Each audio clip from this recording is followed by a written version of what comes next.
change your mind.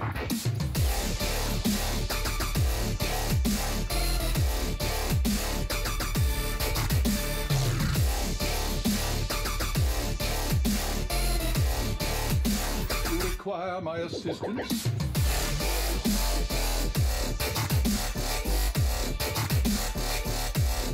A dingo!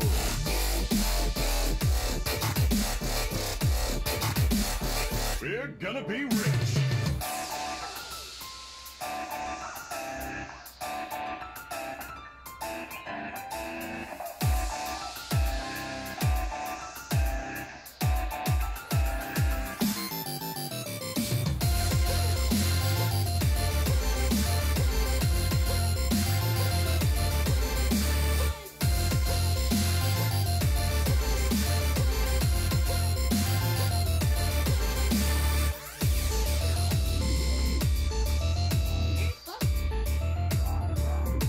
No time for games.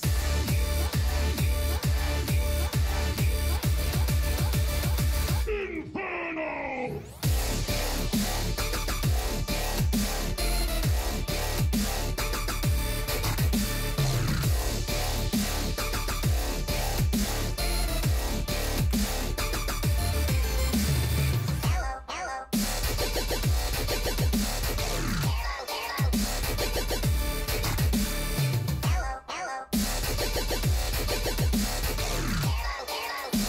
Require my assistance?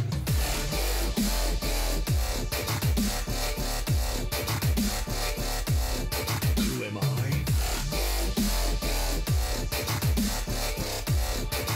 Let me change your mind.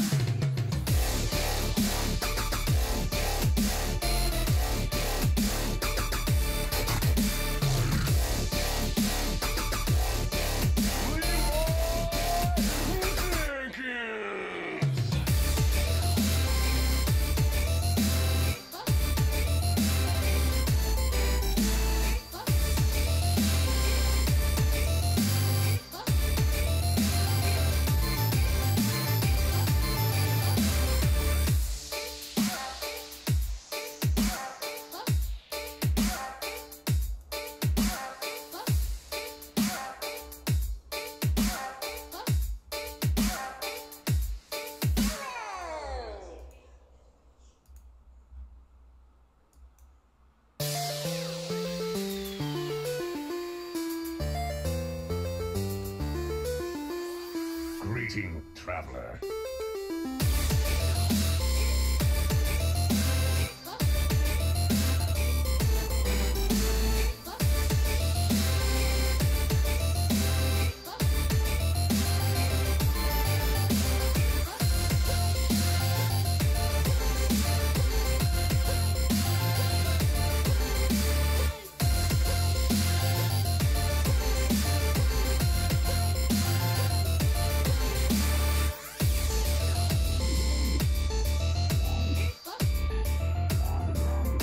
No time for games. The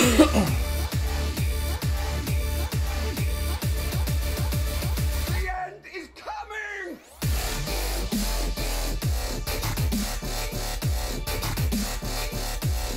Who am I?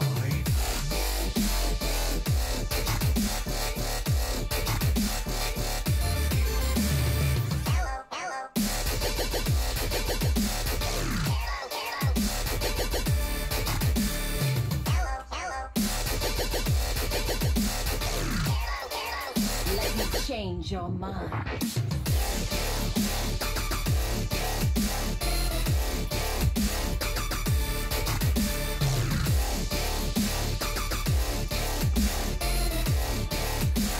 Require my assistance?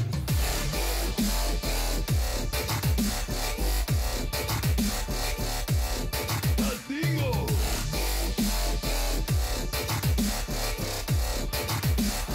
We're gonna be rich!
require my assistance?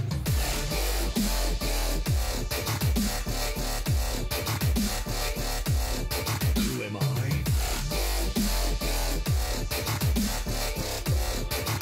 Let me change your mind.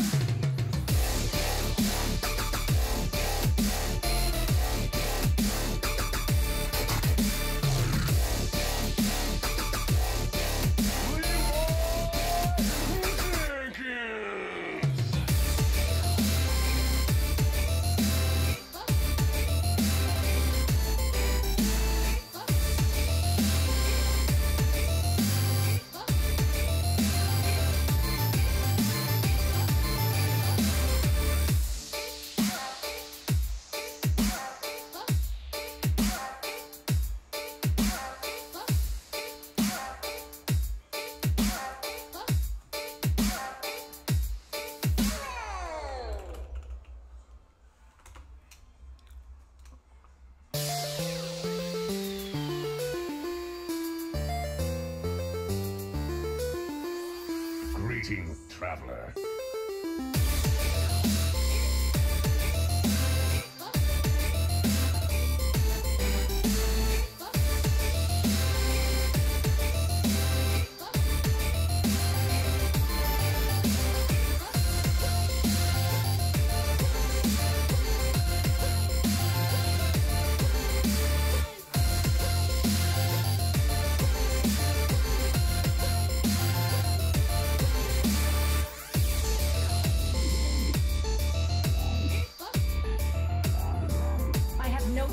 Games. The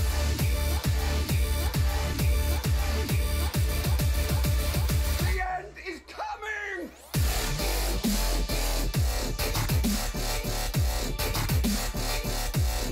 Who am I?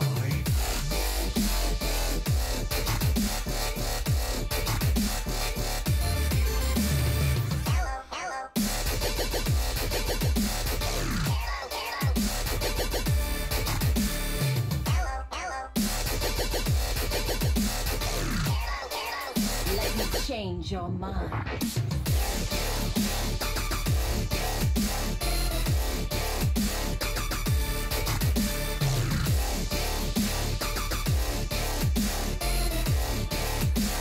Require my assistance?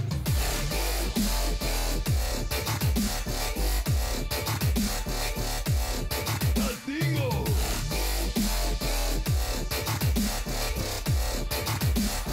We're gonna be rich!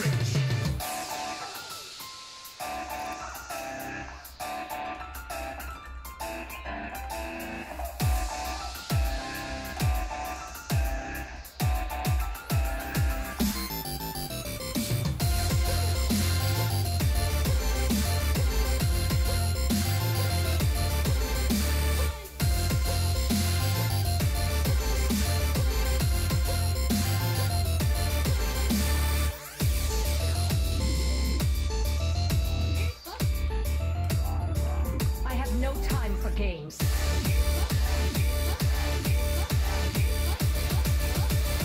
Inferno!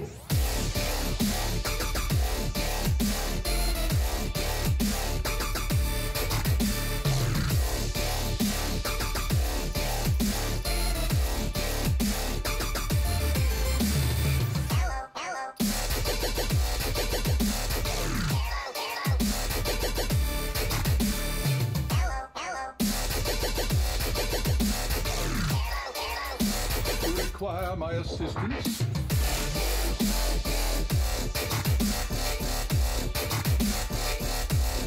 Who am I?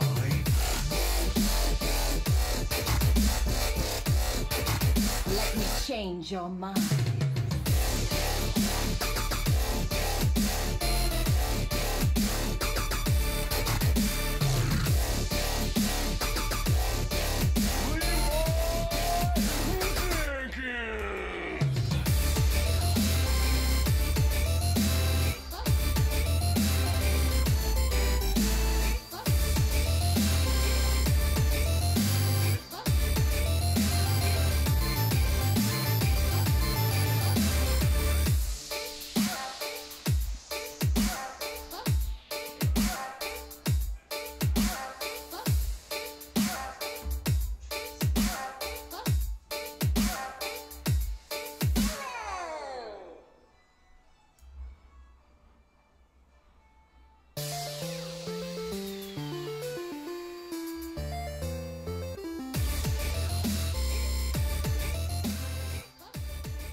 going on? Not much, how are you? Not bad. This is going to be the round 3 of the THL Open Series. We have Jammies here from one of the teams in THL, Team Next Level. He's one of the captains. Yeah, of Team Next Level in Conquest format, Ragnaros League. Yep. And I'm Jim, or sorry, my real name's Jim, but Saku. So, yeah.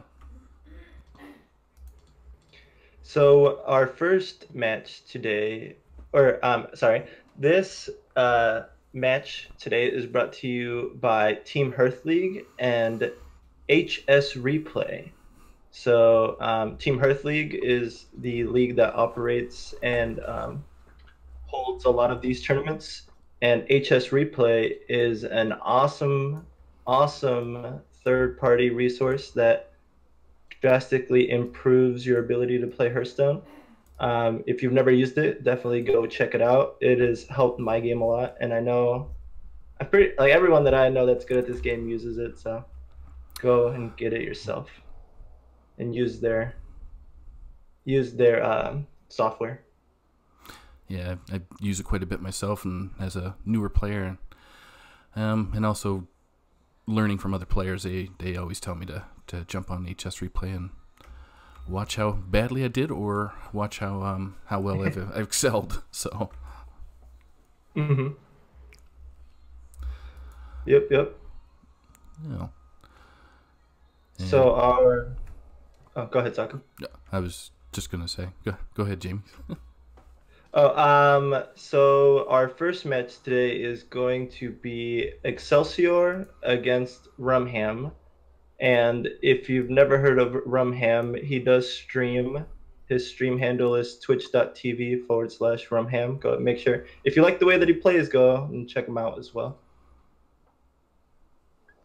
And then we have Excelsior, Casey, who's been attending a few tournaments and is also co-captaining one of the THL Rag League teams. And has been done some vital things, I guess, for coaching wise, as well as input and a few other things. So it's good to see. He's what's his record in this tournament so far? 2-0, is that right? Yep, both of these players are 2-0. They've won both of the games that they've played entering round 3, so whoever gets a win here is really gonna make that push for the playoffs. Awesome. So, just checking out to see if I can, if these guys are in game here. I think they said that they were ready to go, so. Okay. We're going to have Rumham up in the top left-hand corner, and we're going to have Excelsior on the bottom right.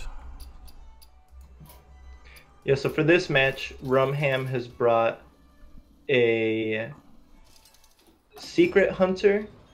He has brought an Even Shaman. He brought the Odd Rogue, and he also brought looks like a Control Paladin. So for those, Casey or Excelsior has banned the Hunter, and then Excelsior has brought the Druid, which is it's a token Druid. He also brought the same mid-range Hunter, or the Secret Hunter, sorry, with Subject 9 and the Mossy Horrors and the early aggression beasts. Excelsior has also brought Odd Paladin and Odd Rogue, and for that, Rumham has banned Excelsior's Token Druid. So this one's going to be interesting. I'm excited to see how this Paladin is going to work. I think Tice is the one that made it popular. It's like a OTK control Paladin. It's got the Shrink Ray, which sets all attack and health to 1. Yeah, that's definitely and definitely a all the nasty tool. bouncing. Mm-hmm.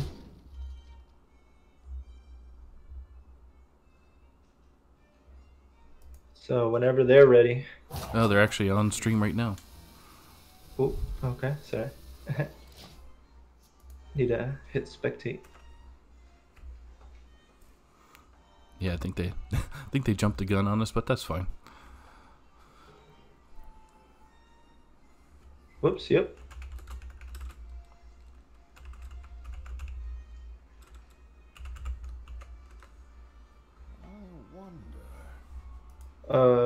So again, with the bands, Rumham banned Excelsior's Token Druid, and Excelsior banned Rumham's Secret Hunter.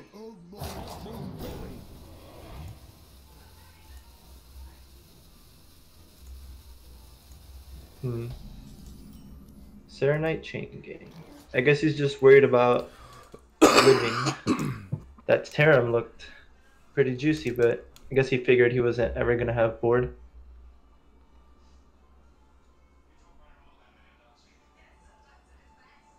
So Casey's turn. I think he just slammed the Animal Companion. Yeah. Yeah, he did that. So I was going to say you could try tracking, but at this point.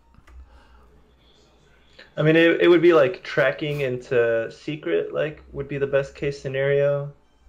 And if he whiffed on the Secret, he would have to go Hero Power. So it would be tracking and Hero Power. I think the Animal Companion is just a stronger play.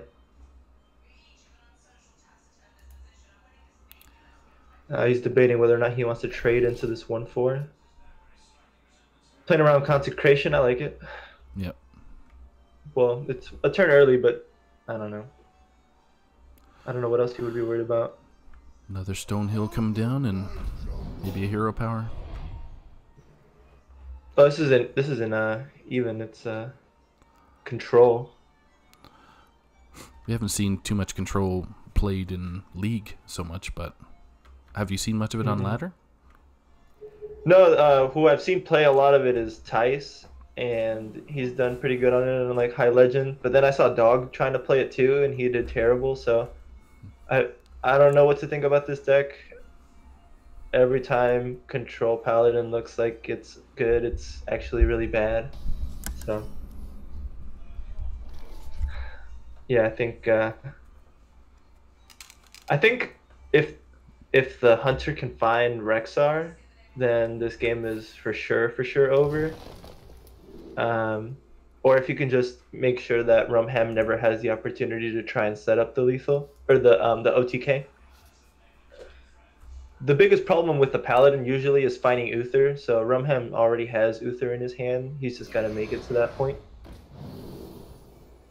Okay, let's see what. Yeah, didn't get that great of a pick. Yeah, these are all kind of bad. I guess, yeah, Liquid Membrane is the only one that actually does anything. Would you bring out the second Secret Creeper at this point? Probably not. If he was playing around Consecration last turn, Yeah. then I definitely wouldn't play it this turn. And I also wouldn't make this attack, yeah. That's what Excelsior ends up doing.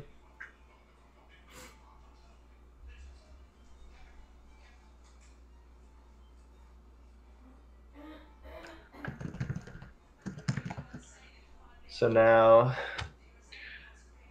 Rumham has an interesting decision to make. He can either weapon or he can Serenite, and I like the weapon here just because the Serenite gets traded into relatively easy by Excelsior's minions, and the weapon will let you clear now and clear next turn, and then you'll be able to develop that Serenite then, or it'll give you better options. For Excelsior, I think I don't know how important it is actually for this spellstone, because by now you've been playing around Consecration, and 3 health is important, but at this point you got to figure that Rumham is running some kind of Control Paladin, which also usually features equality. So that could be scary. I think he just drops the subject 9 because card draw is just that much more important now. His hand is running dry, and 2/3/3s don't really do anything, so Right. subject 9 has to be the best play. What do you think Rumham's got to do here? Rumham's got quite a few big numbers in his hand, but looks like he could pull. Just gotta take a look here.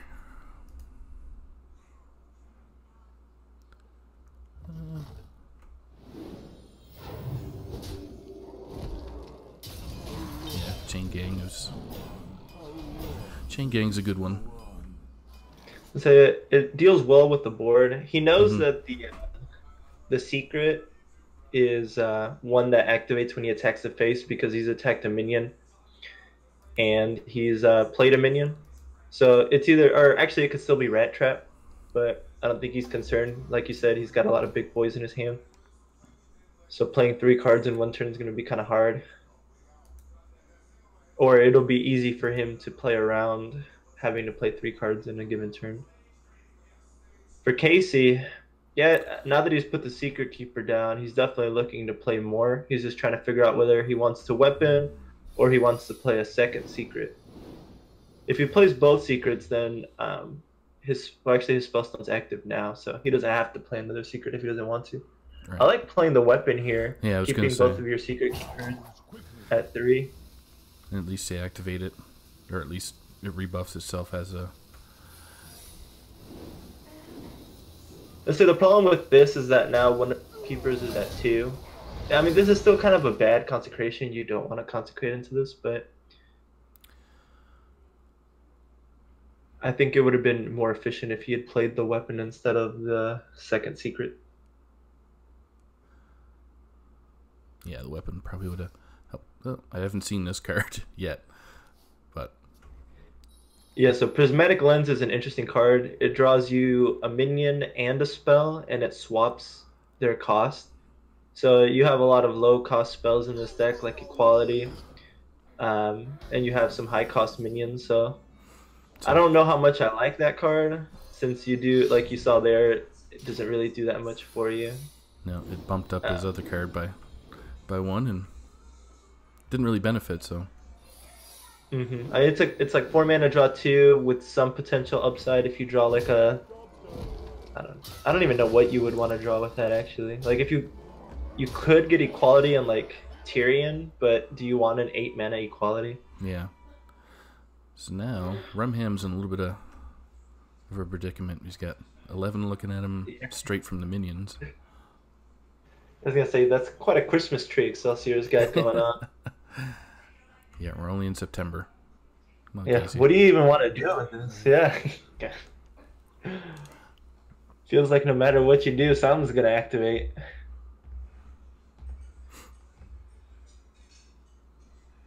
Where are you, Secret Eater? So that Giggling is going to block 4 attacks, potentially. And you know Rumham's not going to even instigate the secrets at all, so... Right. Yeah, he could have gone for Equality Consecration that turn, but I think he's waiting for Excelsior to build up a bigger board before he pulls the trigger on that. Maybe waiting for a Spellstone. Yeah.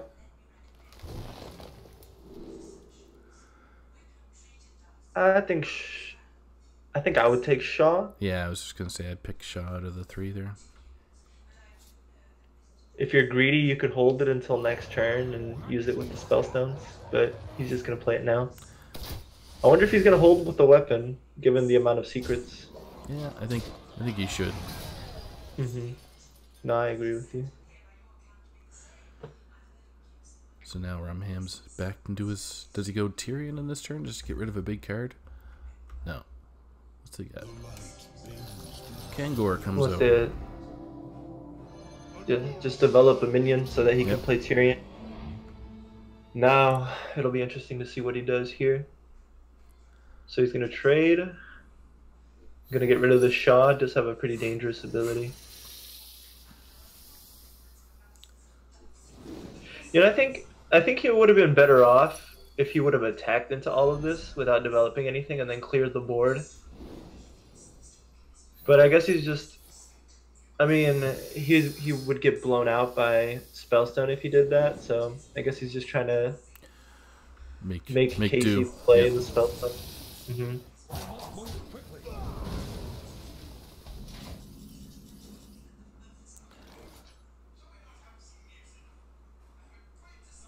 So the play that just jumps out at me is drop the Houndmaster, make some trades, and then play the Spellstone.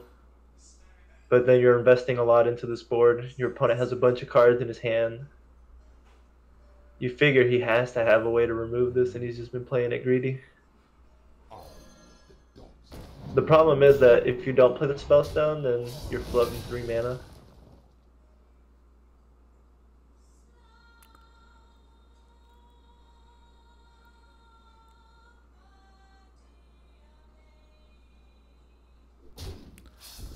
Just gets rid of all the keepers there. Or is he going to keep? No, he kept one. Okay. So he's debating whether or not he wants to trade into this thing because it's so lethal. It doubles his healing and it has lifesteal. I feel like Casey figured if Rumham had like some, or Rumham had some healing in his hand, he would have used it the same turn he played the Kangor. But it looks like Rumham was just trying to. He knew that he was going to play Uther the next turn, and he knew he was going to heal. So he figured if Kangor can stay alive that same turn, then that's just going to shut Casey out. And that looks like that's what's going to happen. Casey's going to have to play this Spellstone now, and he's going to get lit up. And I don't know if he's going to have the damage to be able to take down this Uther. So this is going to be the old Consecrate.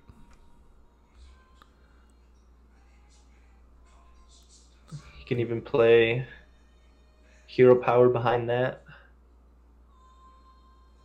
If he wants to play around Rat Trap instead of developing a minion.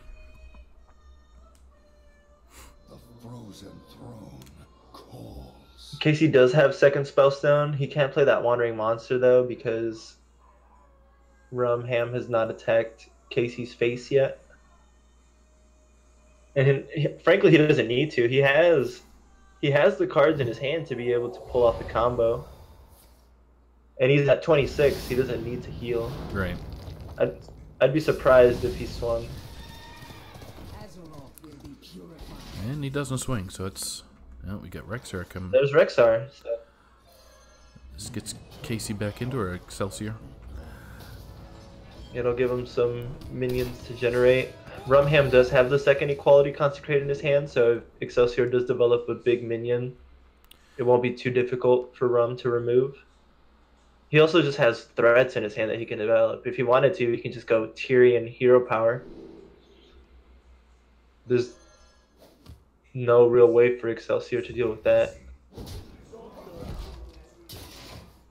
Let's see what this beast is. It's 7 mana, 7/8, stealth. That's it.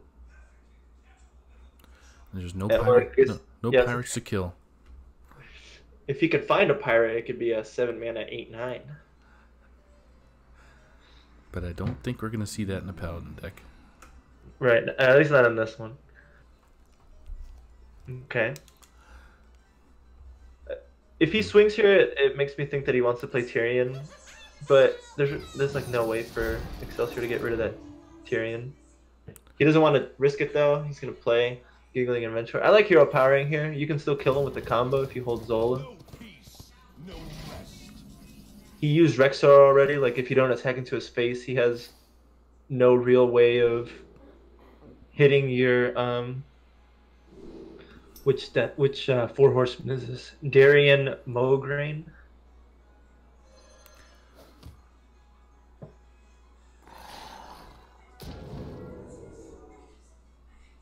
Casey created another beast. 5 mana, 6/6. Can't be targeted by spells or hero powers. Still not attacking here with the weapon. Yeah, I guess. He has the second one in his hand, but he couldn't play it that turn. He could have played the 6/6 instead. Yeah, I was just going to say, well, That plus, does he not want to trigger some of Casey's spells for any reason to recharge? Not that that's an immediate threat right now, but... Yeah, I mean, if you can... So there's no reason for you to attack face if you can get the combo up, and you have all the pieces in your hand to do it. And it looks like Casey doesn't want to use the last charge on it because he thinks that Rumham might attack and activate these secrets. I think you have the second one in your hand, and you want him to, like you want to get this Wandering Monster out of your hand. And I think if you attack with a weapon, it could bait Rumham into trying to attack, and then you can play your second weapon, play your secret, and play your spellstone.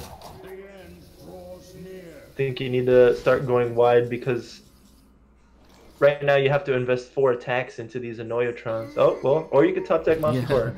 I was going to say, Mossy Horror definitely helps out Casey right now. I guess to buff his stealth dude, maybe? No, ends up HP and hero power in there. Looks like he's trying to pick that Rhino. I think that's what he ended up picking. Yeah, I think Panther would be good. It'll let you hero power. It won't take up your whole turn. So he went with... For next turn. Stealth with Beast with Charge. He picked the Panther and the Rhino, so he's got 8 mana, 6/7 stealth with your Beast have charge. It looks like the adapt he got off was +3 attack. Now it's starting to look pretty scary for Rumham. Fortunately for him, he has the Equality Consecrate, and he can heal for another 5 if he wants. Yeah, trigger any traps, might as well. Get rid of those, so...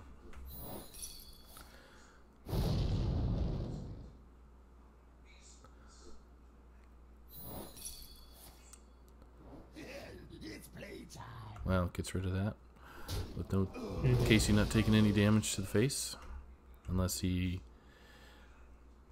There, we'll probably see this. Equality and then... Nope. Pyromancer? I think he was looking to see if he could Equality and then Pyromancer, but he couldn't cast... He wouldn't want to cast Consecration, and Shrink Ray would also be a waste, so I think he's just... Azeroth will be purified. He was just trying... He had to go with that play instead. Does he have 2 different ones? Yeah, he does. He's got 2 other different... ones. This would be the third one if he rips this back into his hand. Wait. He could have gone for the guarantee and just bounced his Brewmaster, bounced it. I think I like bouncing it instead. But this is a mid-range hunter, or a secret hunter. And there's really no way, like a second Mossy would kind of ruin his plan. So that's why I like Ancient Brewmaster just as a guarantee. Because if he would have bounced this Inquisitor, then he would have all 3 and the hero power would guarantee the 4th one, and that would have been GG this turn. Now he has to kind of hope that Excelsior doesn't kill this somehow, and we know that he can't behind 4 separate attacks that he has to make. I was just trying to take a look at what other spell that Excelsior has. He just has Wandering Monster there. Spellstone. He's got 3 cards left in his deck. Yeah, if he can't kill this, it's over. Wow, and Rumham got the OTK off against Excelsior's Secret Hunter. That's pretty cool. Yep. No peace, no rest. The time has come. I return. There's that. There's game number 1. So now all Rumham has to win with are his his Even Shaman and his Odd Rogue. Yeah. So looking at Casey's lineup, it is an open deckless format, so these guys know what decks they're playing. I think if I were Rumham, I would queue up Shaman next. And I don't know about Casey, how I would respond. He decided to open up with Hunter. I don't know what matchup he was looking for. Maybe he was looking for that rogue. But I know Hunter really struggles against Watch your Shaman, against this even Shaman, Fight with honor. because they just destroy you on the board. And that Paladin, I don't know if he knew what to expect on that Paladin. Yeah, So it looks like we have the matchup set up, and it looks like Rumham is going with Odd Rogue, and Casey is going with the Odd Paladin. God, Paladin. Yeah, I was just gonna say with the cards lining up there for the mulligan. Now, keeping this, what would you probably veteran or throw? If I were Excelsior, you know that this is an Odd Rogue, and you're going second. I don't know how impactful this 1 mana card is. You want to have a 1 mana card, but I don't know if that's the one that you would prefer. I think that's what he's debating. He for sure is going to pitch the Vine Cleaver and the Bard and the Blood Knight. Oh, he kept the Blood Knight. That's interesting. Playing around Argent Squire.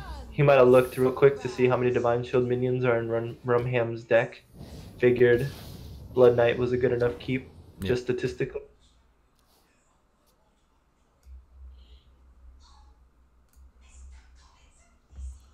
the light protects me. Drops the Argent Squire, and then I'd be interested to see if Excelsior even plays anything. Because it's just like a one drop. You could coin out the Blood Knight next turn, but he's always getting rid of these Divine Shields.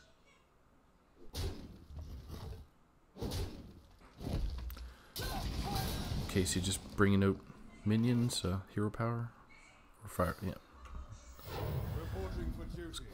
that was gonna be my guess. Hero power, and then Rumham doesn't have Mr. Thug there.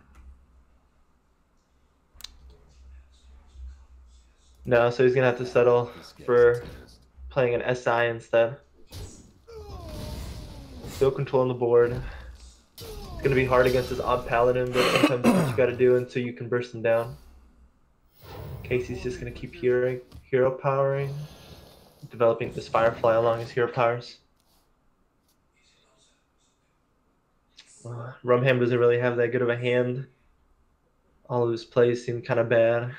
Yeah, I was looking at his deck list to see what else he has lined up, but it's just Dagger and a Seaside. Civ C deckhand, sorry. And so the problem with this is like you have to, so you're gonna trade off your deckhand. Now you don't have an activator for your Spine Slayer, and you can't really play Fungal Mancer on just one minion. Yeah. And Blood Knight feels kind of like if you held it for a Divine Shield, then you're gonna feel kind of bad. Lyra's already draws your whole deck, and you don't really have that. Like you don't have. They're not close to death. You're just gonna start fatiguing yourself. All of his options seem bad. So Casey's just gonna keep playing for the board because his hero power lets him do that. Let's him Develop stack another up. Firefly. Yep. Trade it off against this SI. Rumham here is probably gonna have to slap down that Blood Knight.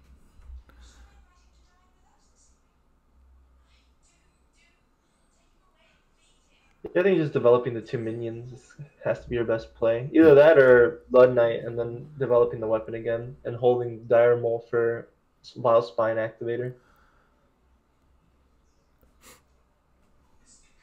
I mean, he could also tempo out the Vile Spine, I guess. I don't know how much I like that. The thing that sucks about this Blood Knight is that you're heading into turn 5. And you know that giggling Like could come down. Yep. And you're just like, man, feels super bad if it does, but what else can you do? I think I like that better than tempoing out the Vile Spine Slayer. Reporting for duty. But he had to contend with something. Yep. It's going to develop the weapon. It's going to give all of his minions +1 attack. I'm sure he's going to trade here. I'm just curious to see if he values his Silverhand Recruit more than the Firefly. he has. If he does, then it'll kind of telegraph that he has level up in the hand. But 1 and 2 health doesn't really matter against an odd rogue because it'll be able to trade either way.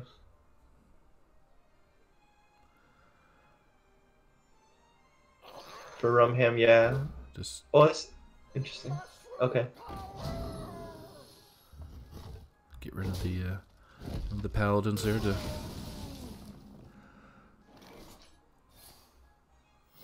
Reporting for duty. I don't know how much. I guess like that's the only time you're gonna have something. Blood Knight. Yep. I don't know. I don't know if I would have leveled up there, but I wouldn't have leveled up there, but I don't know if playing the Blood Knight was what I would have done either. Because your opponent also runs Giggling Adventure, and that card is just so good. And they also run single target removal.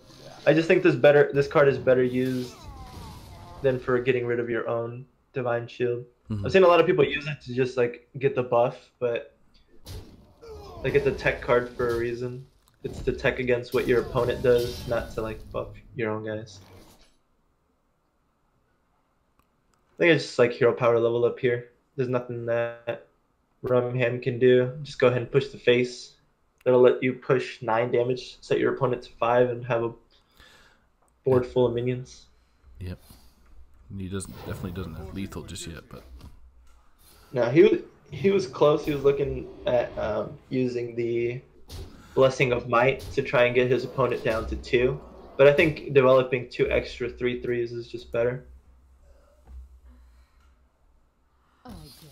Yeah. yeah, So. concede. So That's why I was surprised that Rumham went with the Rogue. It just had such a bad matchup against the Hunter and the Paladin. I would have tried to get another one with the Shaman and then given me 3 chances to win with that Rogue. so you think he's going to bring out the shaman this time around? Well, the Paladin is gone now. Maybe he thinks that he can beat that Hunter or he can beat Casey's Rogue in the mirror. But like for Casey or Excelsior, sorry, I'm just so used to calling him Casey.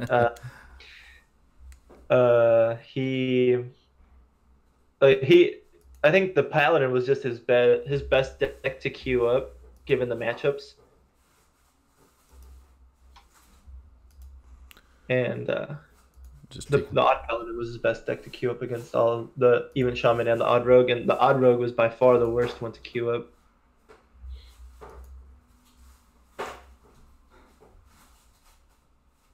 So now we're waiting for. just waiting to see what the gang is going to pull out. So I think if Rumham brings out another odd rogue, or he's just reevaluating what his opponent has again. Mm-hmm. Yeah. Yeah, if I was Casey, I think I would pick the Hunter. Just go at that one more time. Rumham, I really like the Shaman. I think the Shaman needs to come out and just get the win. Here it is, yep. And So Shaman does come out, yep. I think this is gonna end up coming down to like an odd rogue mirror. Zap's really good. It's an interesting tech choice. And for those of you out there who want to think of Zero as an even or an odd card, I guess this could be kind of triggering. It's always even, Jamie's. It's always even. Is it though? It's not divisible by 2, you know, and that's how you know something is even.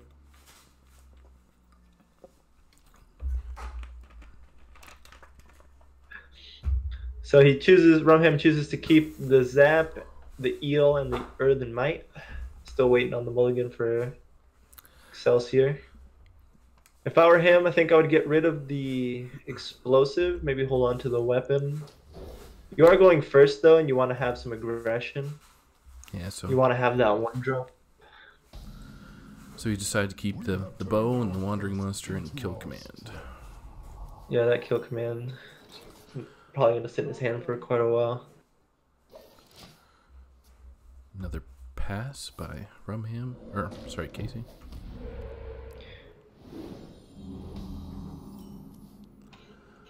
It's interesting. Yeah, develop the wandering monster.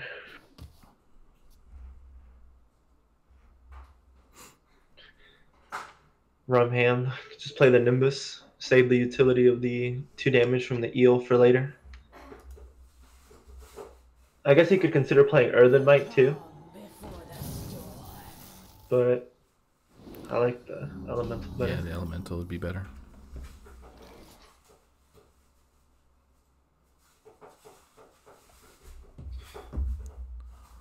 So what I really like about Wandering Monster is that it triggers cards like Venomous Trap and Snake Trap now. So if Rumham decides to attack, it'll trigger Wandering Monster. And then because Rumham's minion is attacking another minion now, it'll trigger Casey's second trap, the Venomous Trap. If you would have played the Snake Trap, the same thing would have happened. What do you think Rumham needs to do here? Just taking a look at his hand here. Well, he doesn't want to trigger the Secrets, that's for one. Yeah, Earthen Might was one of my choices, and then Token. You're not attacking here? No.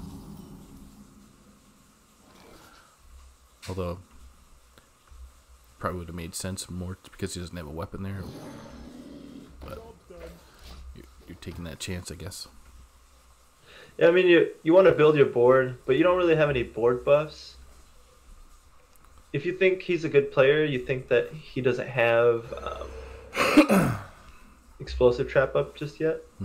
That's interesting positioning. He could have actually cleared this if he would have played it on the right side next to the 1-mana totem. To serve the Lich King.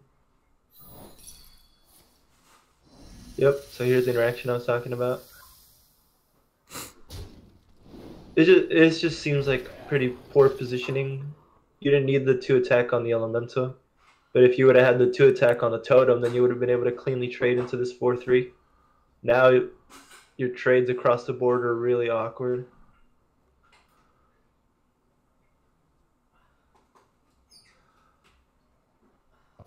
You can use the eel and the zap to help clear this board up a little bit, but it's still going to be pretty awkward. Yeah.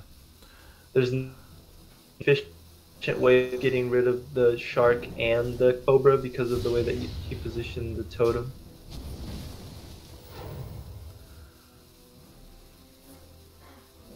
Well, I guess he could hero power first and see if he gets spell damage. But then if you were looking to get spell damage, then you wouldn't have traded first, you would have waited. So now Excelsior's gonna bust out the Secret Keeper. Or should he? I'll never tell. I kind of like the Razor Maw and the kill command there. The Razor Maw is gonna go on the Cobra. Give it Divine Shield, that's really Wow. good. That's-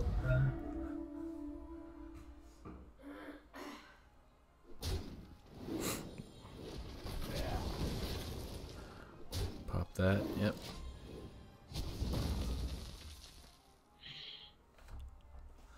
Oh, he didn't even attack with it. That's pretty cool. That's a nifty play, actually. I don't know if I would have gotten rid of this 4/4 instead, or wait, what did he? He took Did he he took just out the not attack with it? yeah, he took Oh, out the the totem. totem, yeah. Which didn't pop the Cobra, so I thought it was a better choice. Right, because now he'd have to invest both minions to get rid of the Cobra.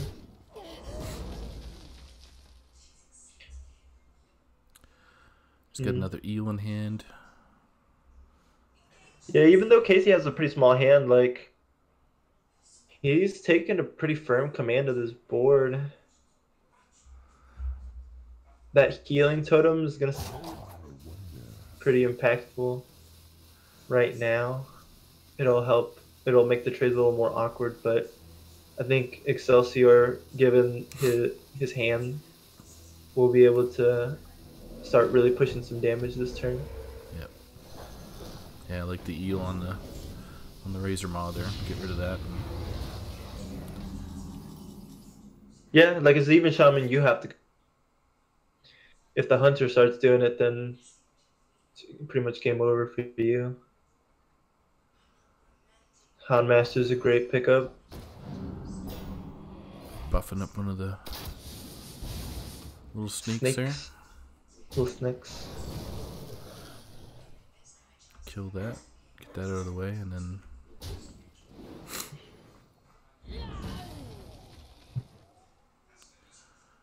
Now you take out this eel, or you leave it? Go face? I think he's debating whether he wants to take out the 1/1. I guess. Instead of the 2/2.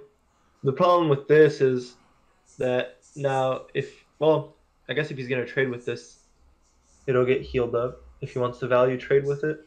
Like if he plays the Phoenix to kill the 3/1 and then trades into the 2/1, but the extra health there doesn't really matter. He doesn't have any overload cards, so this Thunderhead doesn't really do anything. Yeah. He might just play the Argent Commander and trade into the Houndmaster.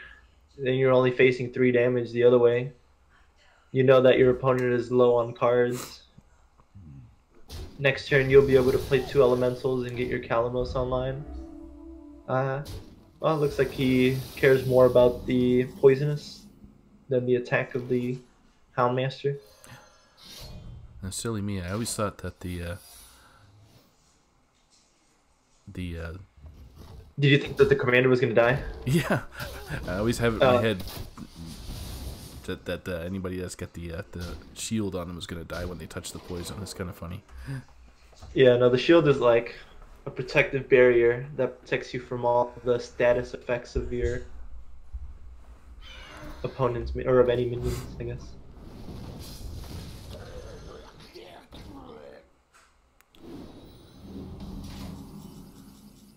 If you're Casey, you're trying to look for anything that's going to give him any more cards like that. He's in a hurting way right now. 9. Yeah, Subject 9. Even his Deathstalker Rexar would be a super help right now. Runham doesn't even have to play Calamos this turn. He can play the Servant of Calamos instead. Yeah. Keep him for when it's could also needed. both. Right, yeah, and his Calamos would still be active for next turn.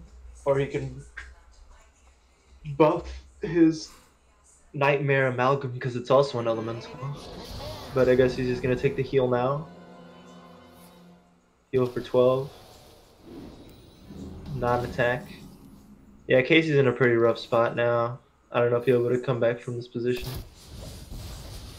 Yeah, chooses not to get rid of his weapon and kill command, keep that for...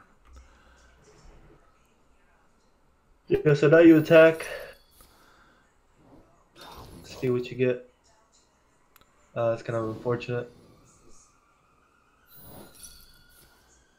for Casey, or Excelsior.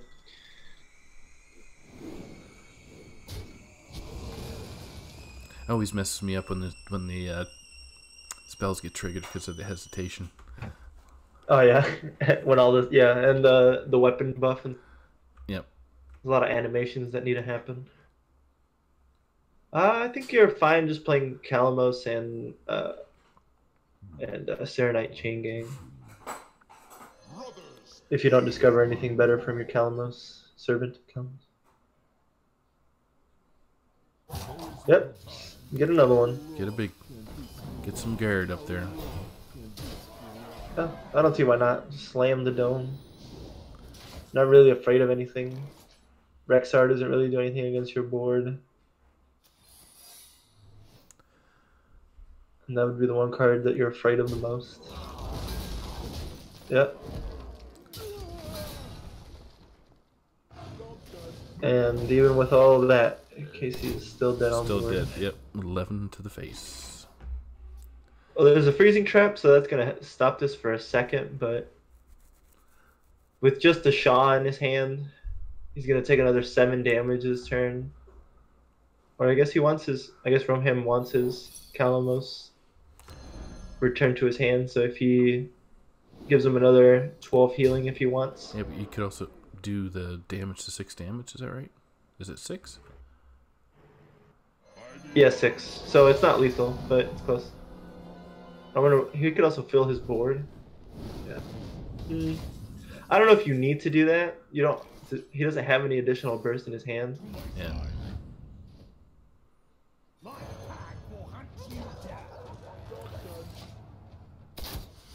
Casey's gonna make him work for it by killing him. Yeah. Oh, he conceded. Okay.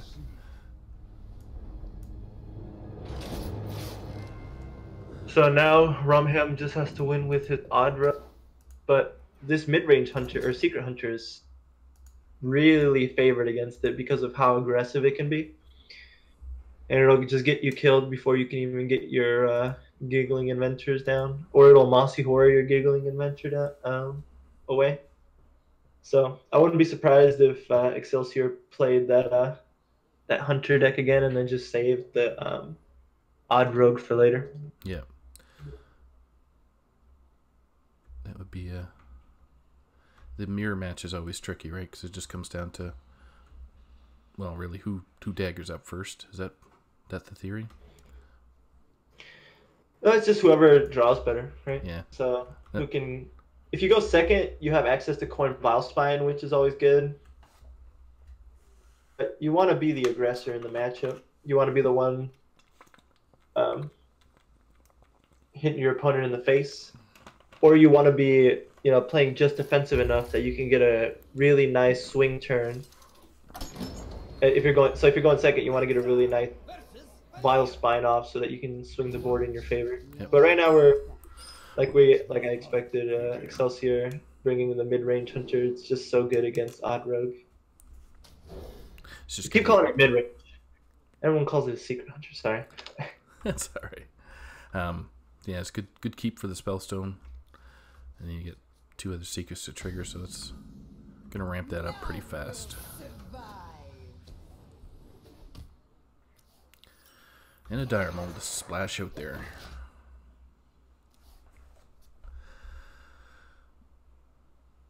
Rumham has got a pass.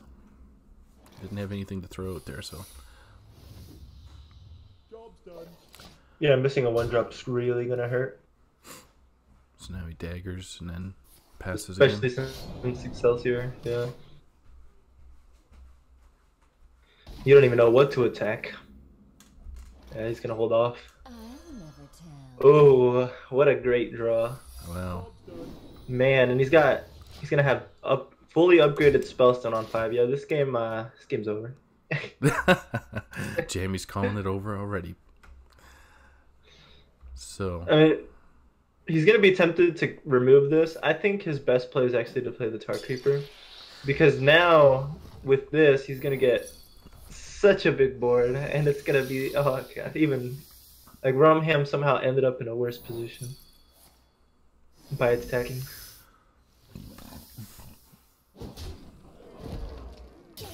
gets rid of the Spellkeeper, but he's got a lot of, not a whole bunch of damage, but at least his chip damage just constantly nagging him. So yeah, there's his board. So he's debating whether he's gonna coin the SI Tar Creeper.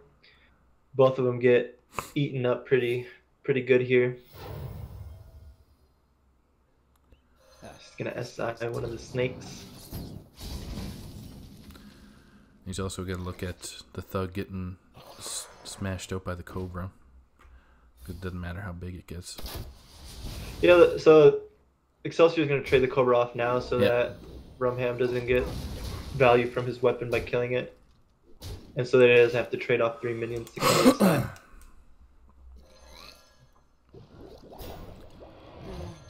I wonder if Rumham's going to swing into one of these minions. And no.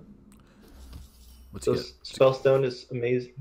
Yep, Spellstone's But good. you should trade off one to get the full value. If he doesn't trade one off first, then he's No, only going to summon 3. He didn't even trade, so he didn't trade one off, but probably Yeah, I think he just realized that he messed up. we'll get him on team chat. Yeah. Oh no.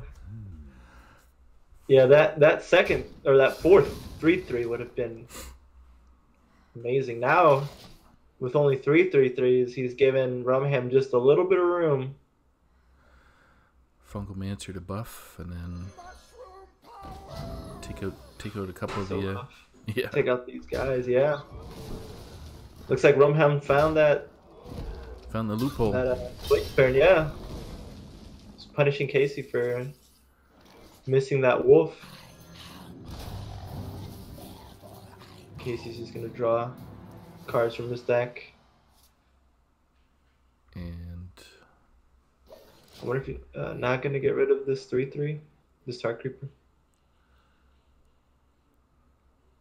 If I'm Rumham, I guess I don't know if I'm afraid of Rexar here. Just slam this Giggling. If I was him, I would be so tempted to just slam the Giggling Inventor, put a Cold Blood on this 3/3 Argent Squire, Mhm. and just dome him. Get him for 10. You drew Leroy, why not? But I guess if you play for board, I don't know, you're so low already. What do you think, Saki? What would you do here? yeah, yeah, I put Thug down. Can you dagger up? And With the Cold Blood or Squire? yeah, get rid of the Fungal Mancer and take face for that 4 and just go full ham to the face. Get him for 10.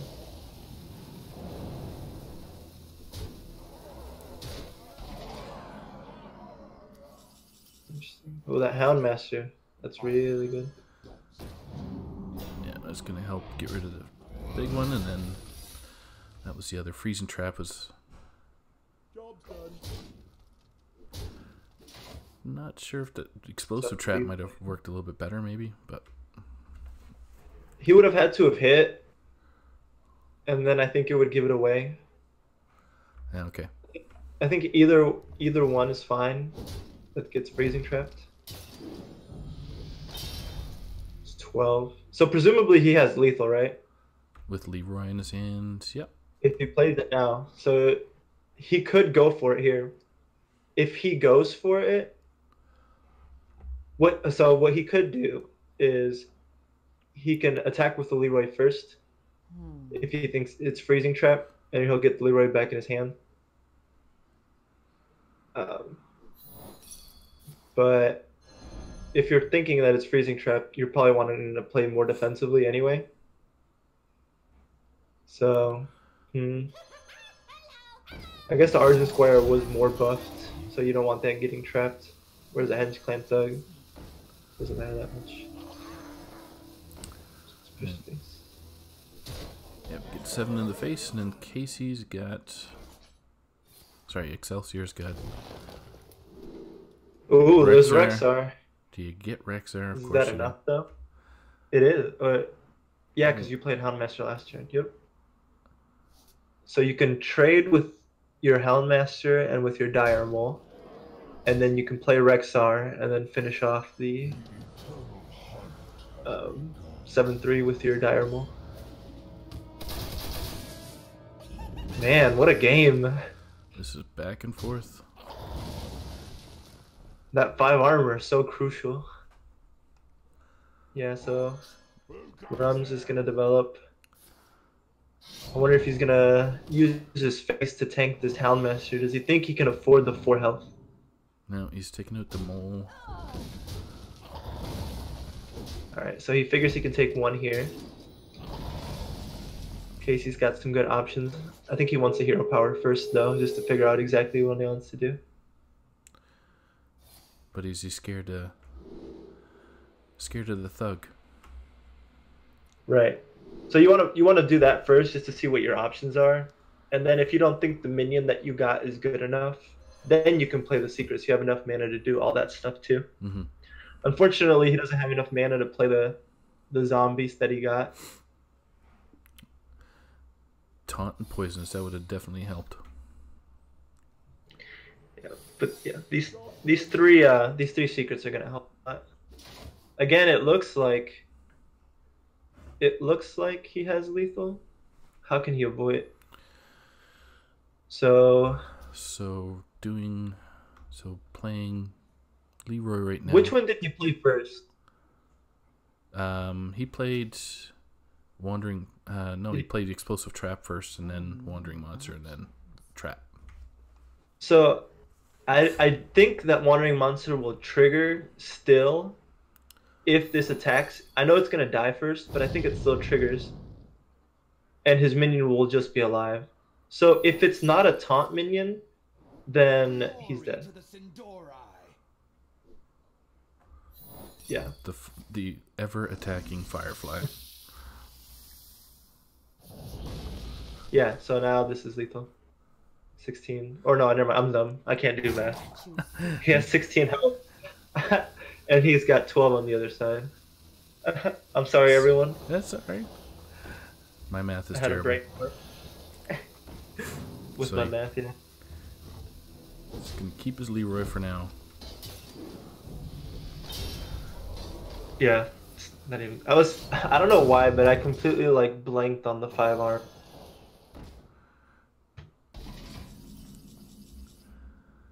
So see the zombies come down.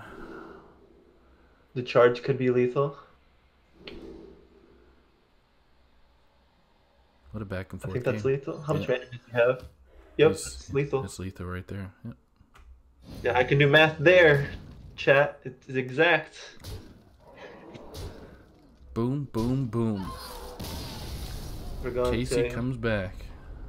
Yep, and like I thought 2 games ago, it's gonna come down to the odd rogue mirror. Well, good on Casey, who had that little flaw at the very beginning, throwing down an extra, or missing an extra wolf. Yeah, not getting punished.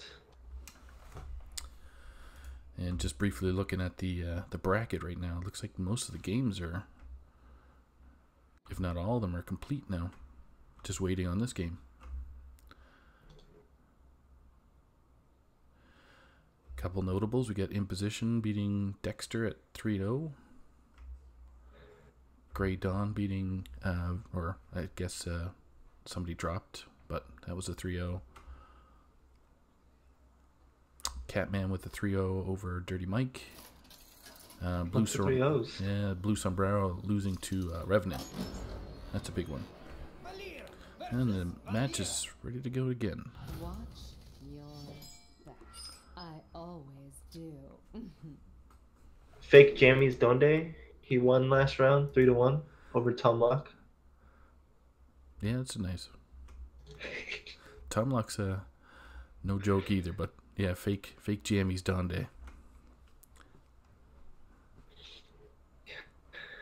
You know, you figure 60% of something is still pretty good. 60% of jammies is still a good amount of jammies. 60% of jammies get you a 3-1 win.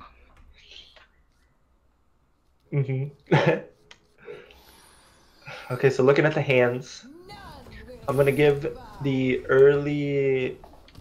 I think just on the hands, I think Excelsior is doing really good here. He's got the Hench Clan Thug. He's got Coin and Edwin. Rumham has a nice curve, but Blood Knight's not the 3-drop that you want to play on curve. No. So we got Casey thinking about... Interested to see if Excelsior does anything here.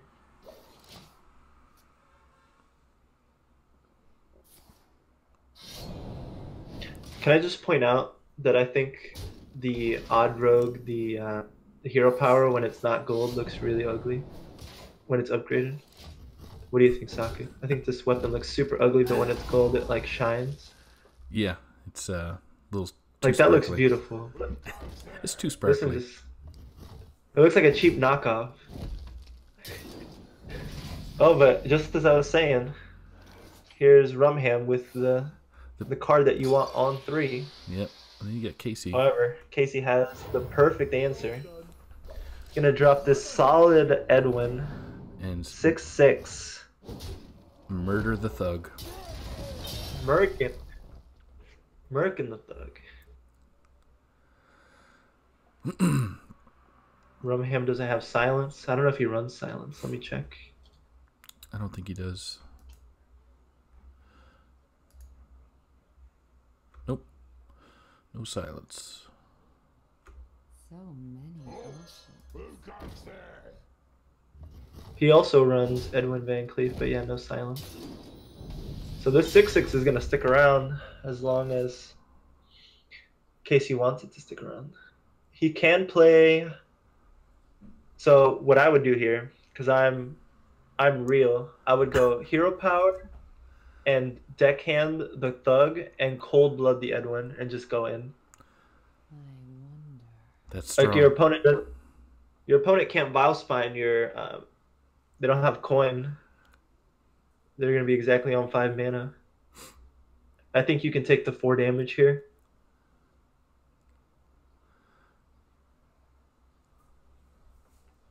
Dickhand. Excelsior might want to play this a little more conservatively. I really like Cold Blood here, though. I like hitting your opponent for 10, making them afraid. The light protects me. Well, it might be doing it. We'll see what Casey does here. Is he gonna go double Cold Blood? No, No, he's he's attacking. trading. He's thumping the Thug Wait. and then going face. I don't like this because now it gives your opponent a way to trade on your Edwin. Like hitting it at 6 health was perfect because 4 is just about how much you think they can do, right? So they have deadly poisons, they have SI, they have fungal mancers to buff 2. Like they have a lot of 2, but to get to 6 damage is very hard. If you have a 10-6 on the board on 5 mana with an empty board, the odd rogue can't really do anything against it. So it's almost guaranteed. Like they could play Giggling. I think that might be what he was concerned about. But I still think I really like pushing 10 there. I think it was the play. And I think you need to use these Cold Bloods a little more aggressively. I like holding it for Vile Spine just in case your opponent does something wonky here. But the opponent, he's already from burned. before. Yeah, I was going to say he already burned like 2 Thugs, so it's not much big coming out right away. Yeah, he runs an Edwin, so he could Edwin would be the biggest thing that could come out. Mm-hmm.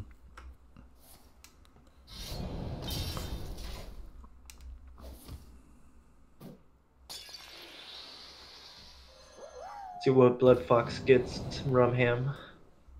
Not too impactful there with the Mistwraith. There aren't any Echo cards in this deck. Maybe his other Blink Fox could get him an Echo card. Casey Cold Yeah, Blood. here we go. Here we go. You saw your opponent play a Blood Knight. You're like, whatever. Let's Yep. go. Get rid No of way that. he has the second one. And is that it? I think that might be it. Wow. That was Casey coming down from 2-1. Taking this one. I give that. Yep. Good on Excelsior, aka Casey. And great job by Rumham there. Yeah, he got up early. Just couldn't get a win with that odd rogue. And I mean, it wasn't easy. All of his matchups were unfavored. So it really did come down to the mirror. And like I said, Excelsior looked like he had a great opening hand. And just based on his opening hand, I thought that he was going to win that matchup. And he ended up drawing some pretty impactful cards. Ended up taking the series 3-2. So now we just need a couple more people to. Wasn't it the last match? Yeah, for round 3. Yep. So now we have to wait for round 4 seeding, right? Yes. So. Man, that was woof. That was a quick round. Now we're on round 4. Mhm. Dang. Those were some close matches, though. It seemed every time the other player was 1 or 2 turns off lethal themselves.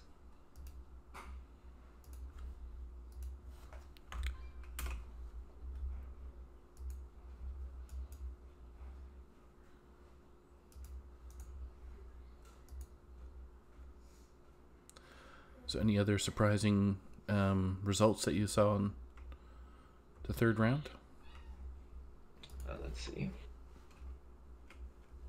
I don't recognize a lot of these players, so I'm gonna make a note of the top players. So players that are still undefeated: Revenant 3-0, Scritch, sorry, 3-0, Donde 3-0, Nate Excelsior, who you guys just saw wins 3-0.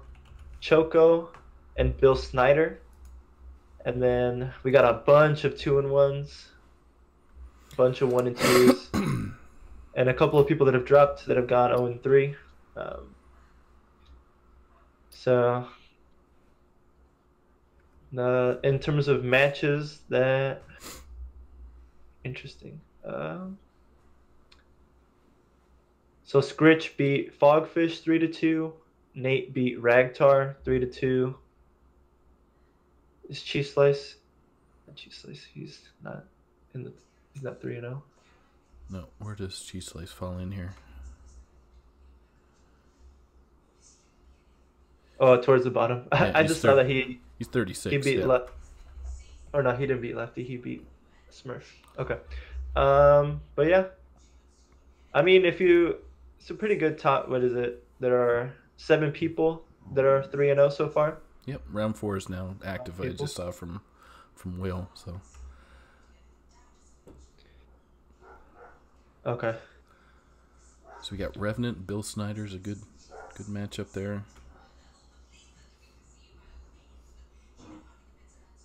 Right. I'm gonna message them and ask them if they want to play or on stream. Or we could do Scritch and Imposition.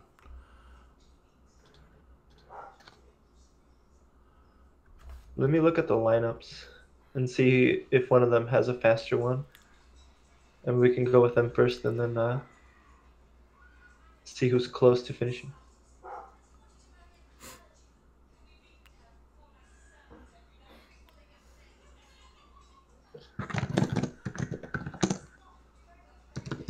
Please hold the line.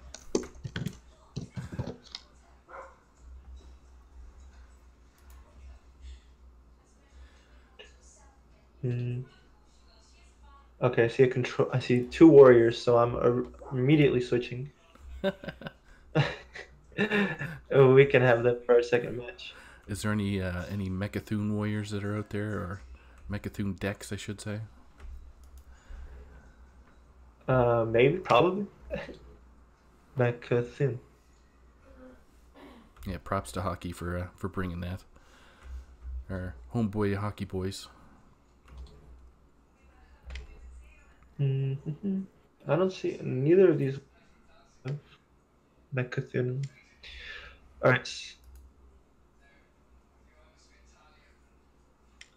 Okay, so we're gonna take a quick break to set up for the next round. Don't go anywhere. We'll be right back with round 4 of the THL Open Series, September 2018.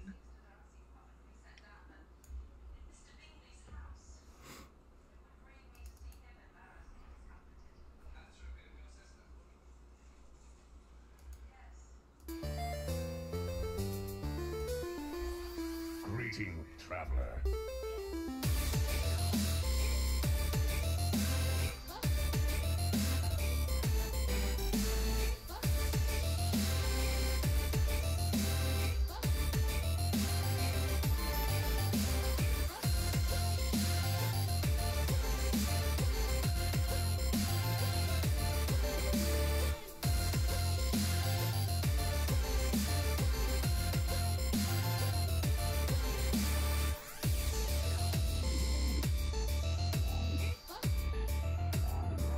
I have no time for games. The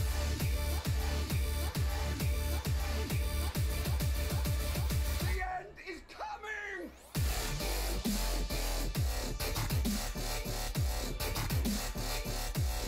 Who am I?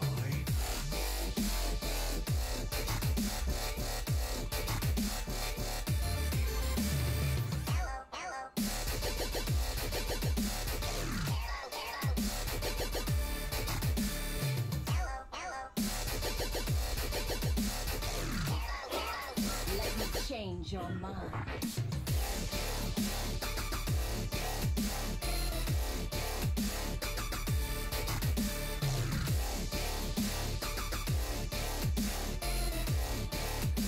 You require my assistance?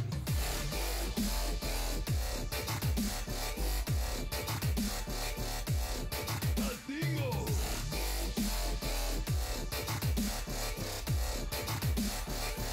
gonna be rich.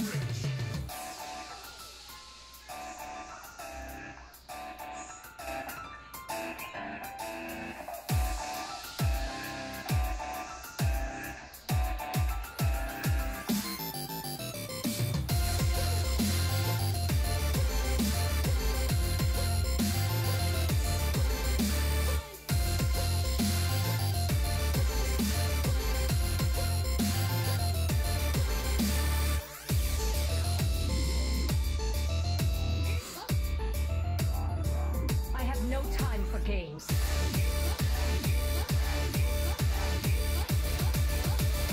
Inferno!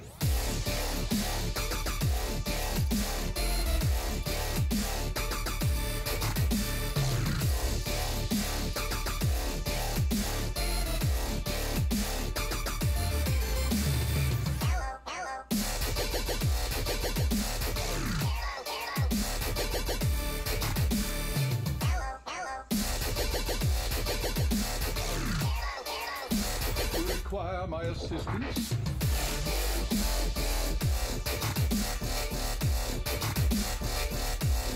Who am I?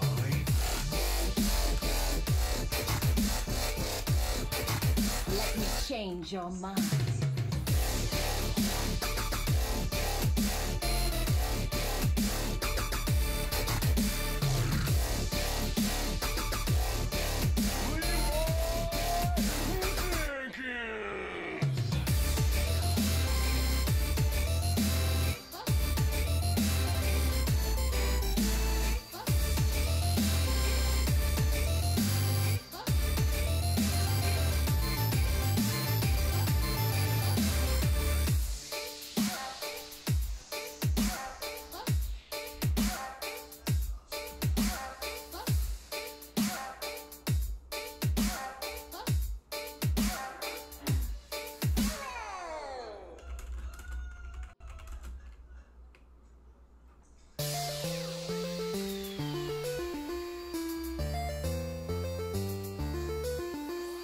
Greetings, traveler.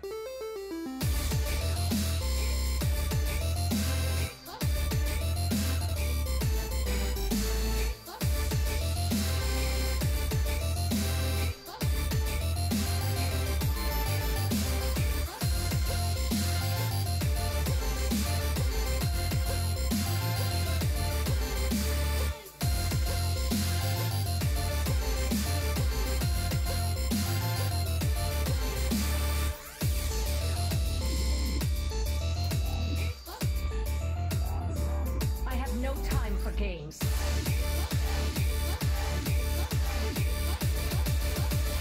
end is coming!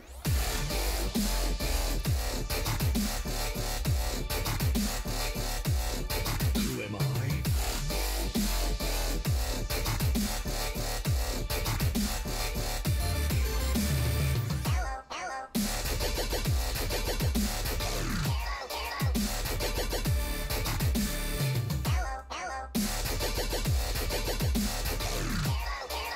Let me change your mind.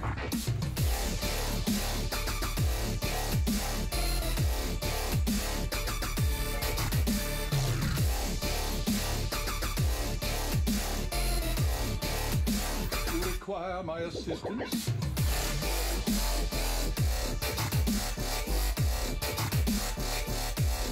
Adingo!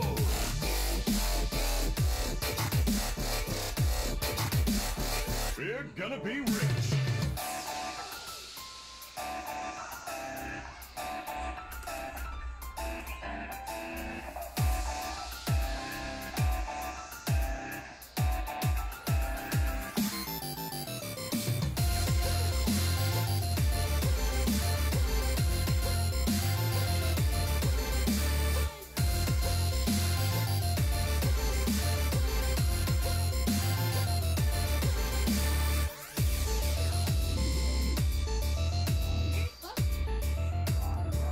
I have no time for games.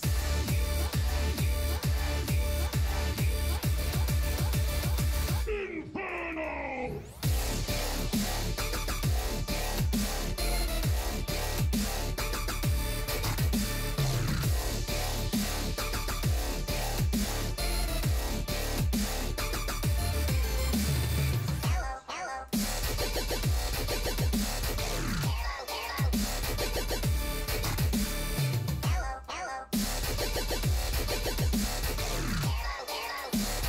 require my assistance?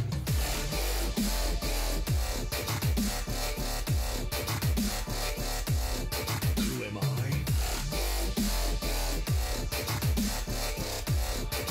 Let me change your mind.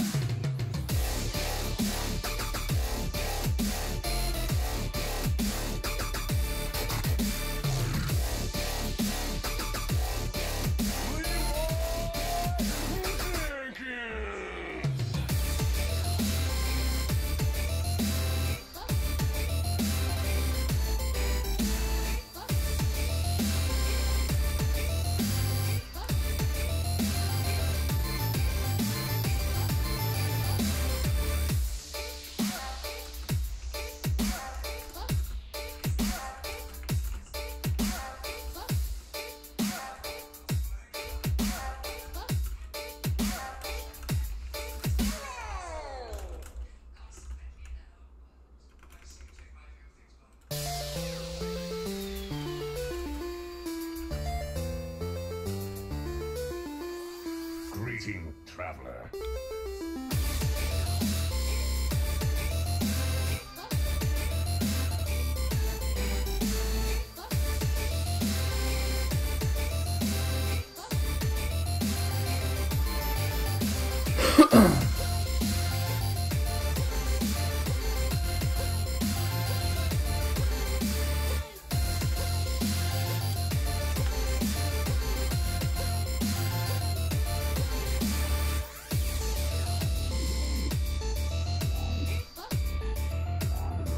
I have no time for games.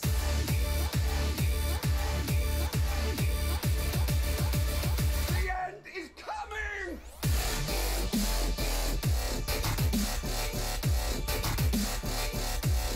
Who am I?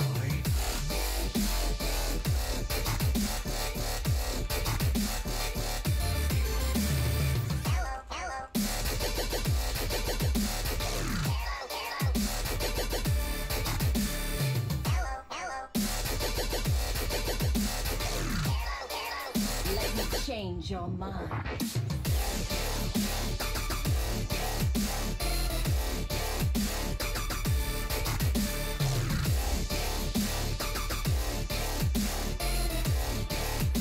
You require my assistance?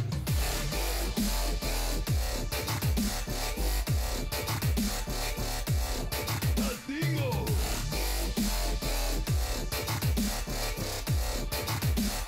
We're gonna be rich!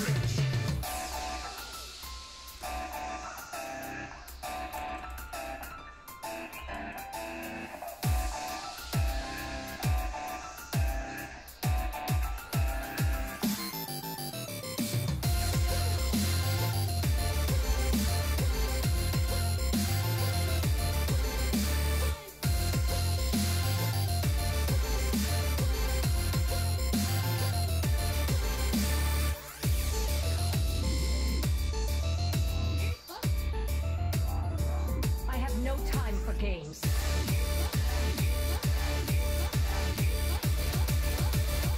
Inferno!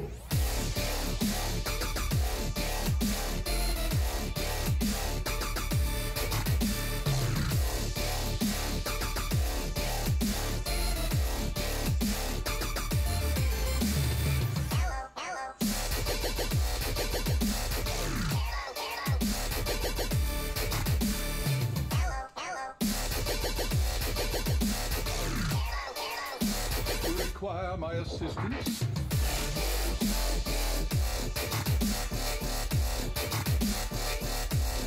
Who am I?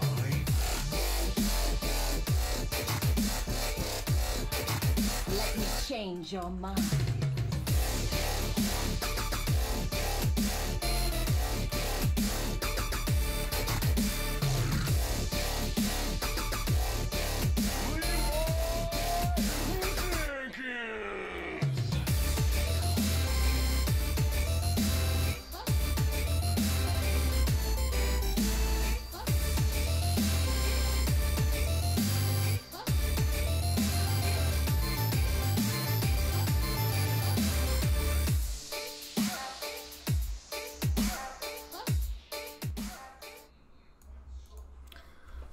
Hey gang, we're all back now after our little transitions. Thanks for anxiously waiting to see who we have lined up next. Jamie's can help fill in the blanks for that one. Hey, how's it going? So we're going to be seeing Raktar versus Grey Dawn, and starting off, we are going to go into a warlock mirror match, zoo mirror match. Oh, never mind. Sorry. Oh, God, what am I doing right now? Saku, sorry. It's all good, dude. The pressures of casting is oh, they've already started their match by the looks of things, so Yeah, I was looking at the wrong bracket in the battle file.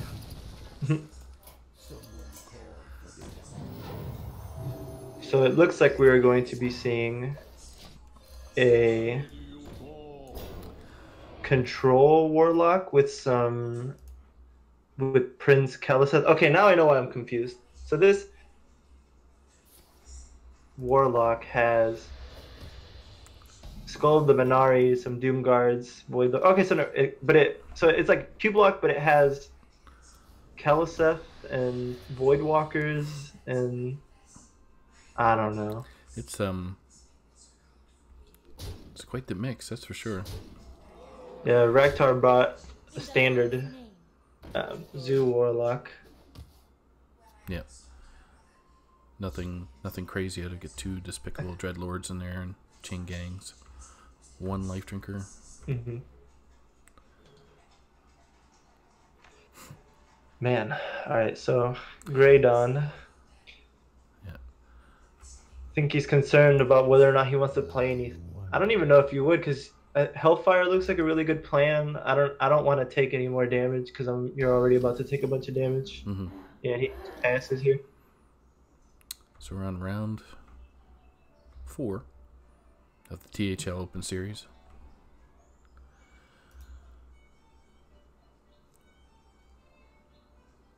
Yep, it's brought to you by Team Hearth League and HS Replay. We want to thank our stream operator Saku for providing the prize packs for our first place winner of this tournament. Thank you, Saku. We appreciate it. My pleasure, my pleasure. Alright, so getting back into this match, Grey Dawn, easiest Hellfire, but man, being at 10, scary. Yeah. Turn 5.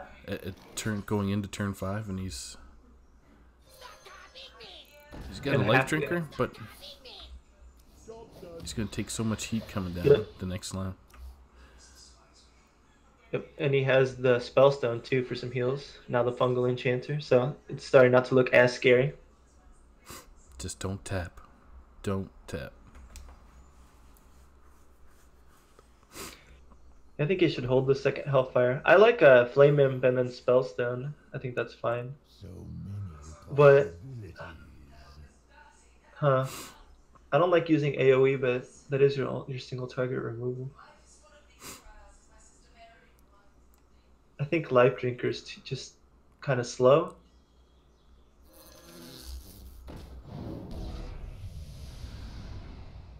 Like, if he Fungal Mancers here, you're in trouble. Yeah, life drinker would have been a hold, I think. Didn't realize Grey Dawn's Spellstone was at 5 already, but If he plays the Flame Imp, then he's dead to Leroy. So I don't like playing the Flame Imp.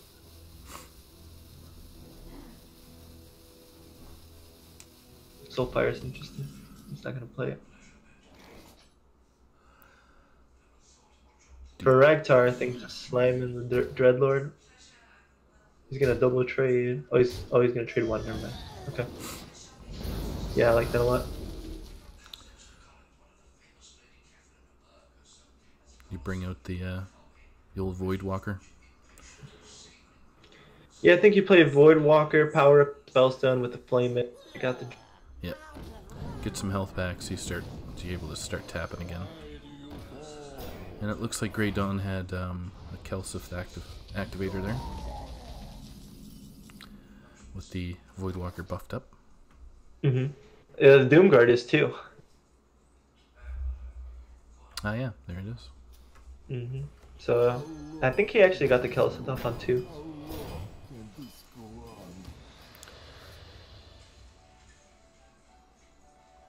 In the light's Mm. name. Ooh. This is an interesting turn. So if you Hellfire right now, you just clear your own, except for the You clear your own Voidwalker. board. Yeah, but you can heal it back up with Fungal Enchanter. I think that's what. And then you can go Lich King. I think that's pretty strong. You'll have a 2/3 with Taunt left over and Fungal Enchanter. That's a 4 mana, or it's 4/4. It's a 4/4. I actually like it. I know you're throwing away the Flame Imp, but I think it gives you a good board position going into Lich King, which is also a 9/9.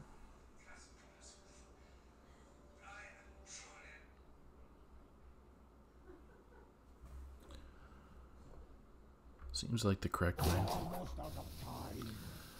It just sucks having to give up your Flame Imp, but I think it's still the correct play. And this interesting cube, or not cube, interesting Warlock. Warlock with good cards in it is doing pretty good right now.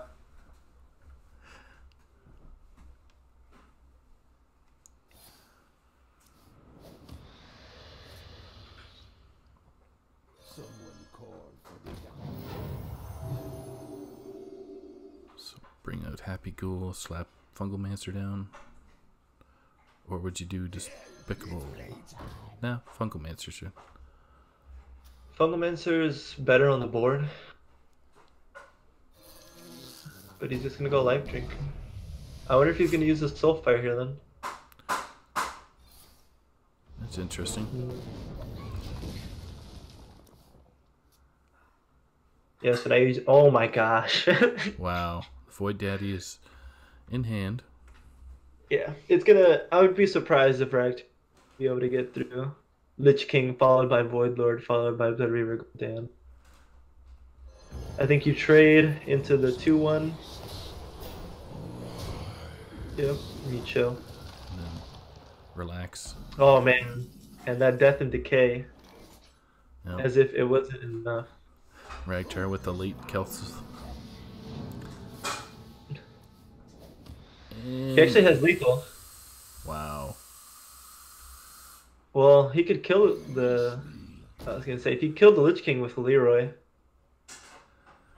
then he would still be alive. But now he's dead. Yeah, here comes the pain. Bang, 9. Bang. Doomguard, play the Doomguard. Dang. Soulfire. So that was a quick one. Yeah, for a quick one for the this weird Warlock against Zoo, right? Super. So the Warlock with the win. For Grey Dawn. Yep, he has a Spiteful Druid left, and he has that Secret Hunter as well, but he doesn't run Subject 9. Okay. So, but I think it pretty much runs everything else that deck runs. No Mossy Horror in there either. That's interesting. Wow. And then Ragtar has Odd Rogue, that dude that we just saw, and Odd Paladin.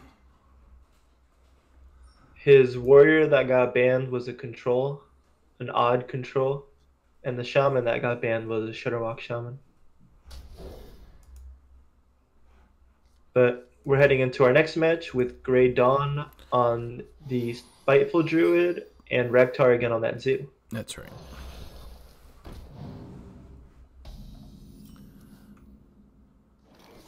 I think this matchup is really favored for the Zoo. Grey Dawn doesn't really have a good way of dealing with a wide board other than swipe. No. Get a little bit of late game with the Malfurion and just got the summoner in hand, so.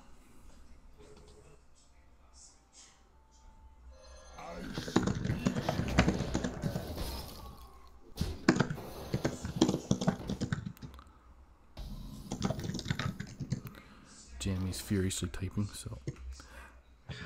Yeah, sorry. I'm still talking to Casey about why I didn't like that he didn't cold blood that Edwin. Alright, so we got a board here for Grey Dawn. A couple fireflies and a. And it looks like he's gonna trade one in and then go face with the other two. Yep.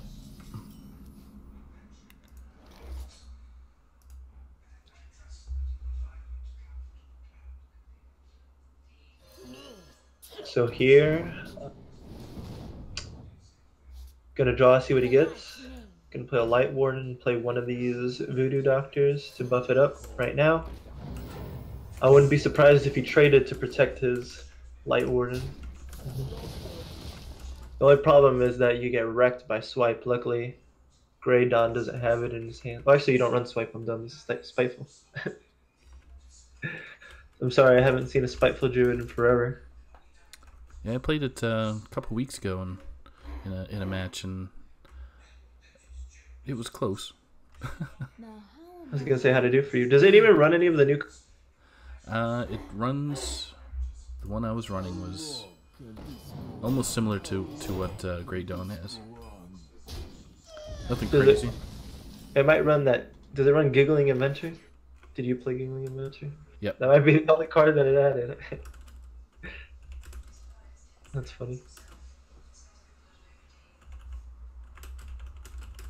So, Ragtar has an interesting decision here. Doesn't look like he liked any of the options in his hand. So, with this line of play, he's going to play Voodoo Doctor and probably the Soulfire. I wouldn't be surprised. Keep this 5/2 around. Hopefully he doesn't get anything of some... The Life Drinker, I think, would be the one you want to get rid of, but loses Chain Gang. That kind of sucks. So we got Pain Gang coming down.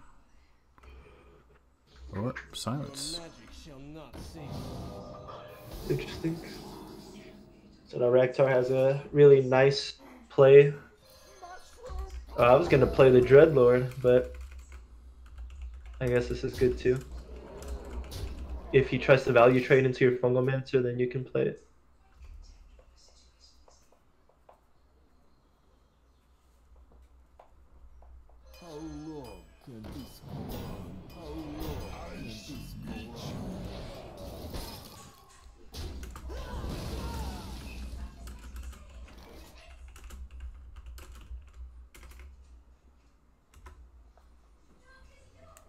Yeah, I think it's really easy. Dreadlord turn. I don't know if you need to play this Light Warden. If you do, you're definitely trading in the Fungomancer. I think you were doing that anyway, but now you give him a free trade onto your 1/2. Yep.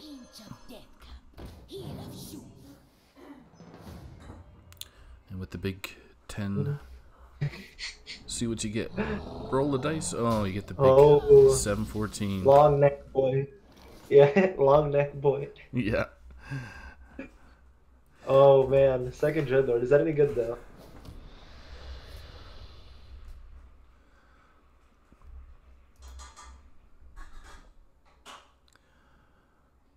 I don't know if it really does anything for you. I like playing the taunt and the heal, yeah. Hitting them. And hitting them. And then Yeah, Delman. you don't want to touch the 7/14? Yeah, I don't think you're ever... your opponent has less health than... Oh, that's... This is going to hurt coming down the pipe here. I don't know if I think Malfurion was still the better play there though, because now you're dead to Leroy and Hellfire. Like you gave your opponent an out, right? Whereas the Malfurion completely shut your opponent out. His So he Leroy's could, not buffed, but he could even tap. and he, as per your request, he did. I'd just go wide, I think.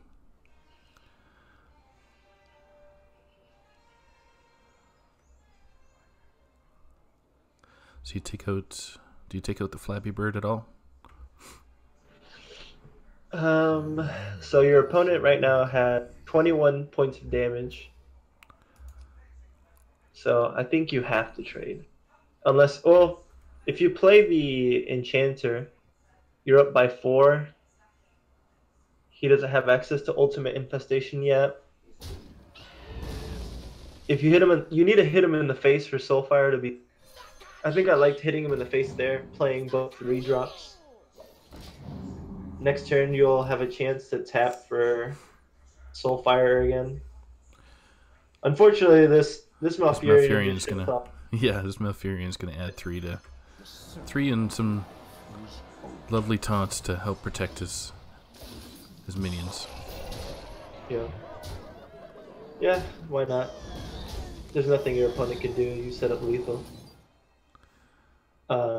But like I think this would have been a shutout turn last turn as well. Yeah. So Dreadlord, you're still dead. Seeing what he's got, Yep. and Dreadlord's not gonna help him out at all. And that's another one for the books for Grey Dawn. A quick 2-0 with his Warlock deck, and now the Spiteful Druid. So now he just has to win with his Hunter. But Yep. listening. This Secret Hunter with no Subject 9 in it. So I guess just a mid-range hunter. It's got 2 Dire Moles. It's got 2 Crackling Razor Maws. It's got Bear Sharks in there. Unleash the Hounds. Some good stuff. No Shaw, that's interesting. Yeah. Just looking at the list right now. Ragtar himself, do you think he's going to bring out Zoo again? Knowing that he's going to face Hunter? I don't know. The rest of his decks, he has Odd Rogue, which we've seen isn't very good against an aggressive Hunter, and he's got Odd Paladin, which typically is good against Hunter. So if I were him, I think I would, and I'm trying to get some wins, help me out for the tiebreakers later. I think I would go Paladin here. Yeah, I was just going to say, Paladin looks like it'd be a little bit more up-tempo. And he comes out with Warlock, so... Interesting. So, Grey Dawn I mean, with Zeus Hunter. looks pretty good.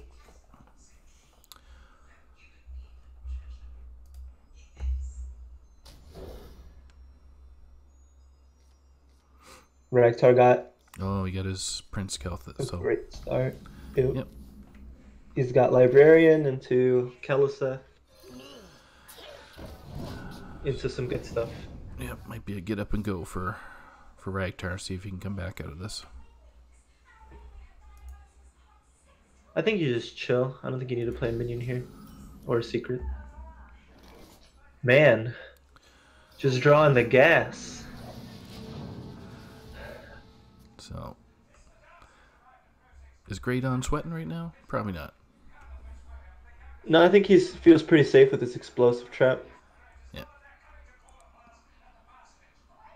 Does he have spellstones? Looking at his deck list right now. Yes.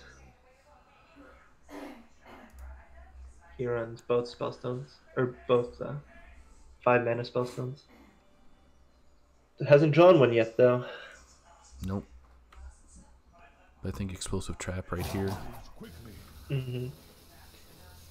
Yeah, I think it's good either way, because if your opponent doesn't attack into this, then you'll have some... Unleash the Hounds is still pretty good. Or you can have Coin Flanking Strike. So Ragtar testing, see what he's got, and This one's going to be a good buff too. The Light Warden. Yep. I like this. Keeps it healthy. And it gives it a buff. Ooh. So Is he feeling lucky? he's got a 50-50 chance to hit the Righteous Protector. I don't think I'd do that right now myself, but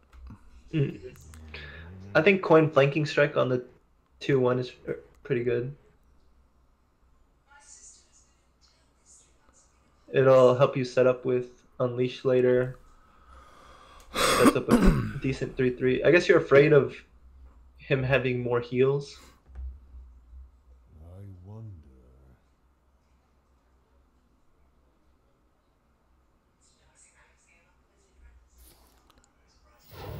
No, he's gonna do it on the 5/4.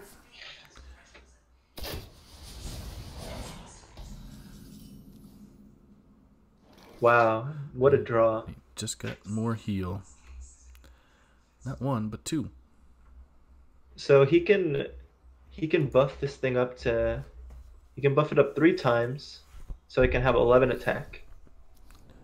Oh, but he chooses not to. That's interesting. So do you go off? I was gonna say the Voodoo Doctor can bump What? into the cat. What? Yeah. Interesting. Oh, I don't like that at all. Cause now, yeah, it's pretty bad. Unless he's Because- trying to prep for Dreadlord there, but Yeah, but it's your opponent is 100% of the time going to trade this pin. Yep. Now. He was going to before, and you would have had a 2/1 left anyway. flanking strikes and destroy that. Yeah, I think Rektar had a really good play with that 3-drop. I don't know what he was concerned about and what he thought he needed a tap for. But now he gave his opponent the board. And Grey Dawn's got some really good follow-up, and Ragtar's just got some heavy, clunky stuff that doesn't really help him. If he drops his 5-drop down, it's going to get deadly shotted and then followed up with the Bear Shark, and he's going to be in a really bad spot.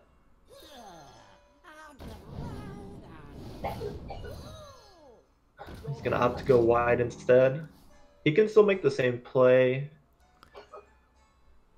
Actually, I'm sorry. They're on 5 mana. That was my mistake. Well, he can Razor Maw. Get something good here. Divine Shield would be pretty good. +3 health is pretty good. +1/+1. Nah, that's not it. I wonder. Wind Fury, always good. Divine Shield, yep. Now he can deadly. Deadly shot that, and now he's got pretty much free reign, depending on what comes out. Yeah, this is not ideal for good old Ragtar there. Mm-hmm. You're not going to bring Yeah, out all of his Leroy plays right are now. clunky now. What's that? Yeah, I said all of his plays are clunky now. With no heals.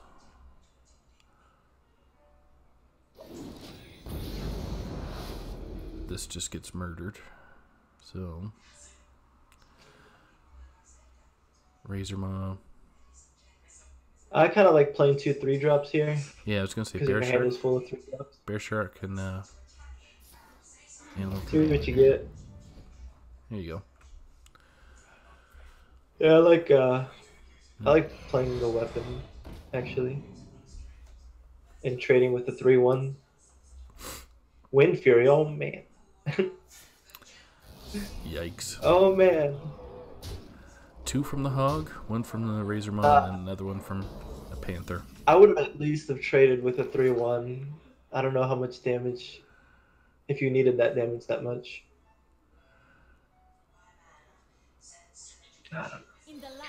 That, because now I think now you give your opponent a chance to come back as well. Yeah. Am I missing a lethal setup somewhere? 3, 6. Yeah, that's lethal. Oh, he doesn't have enough mana actually. So get charged, so it's gonna give him what? How many 3 hounds? 3? 3, 6, 9, 12. He's one off. If he pushes here, he might just lose the because he's gonna give away his whole board.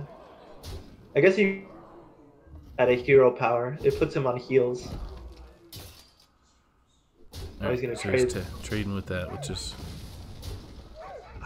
I don't know if because now you give your opponent a tap. Oh, look at this. I don't know what's going on anymore.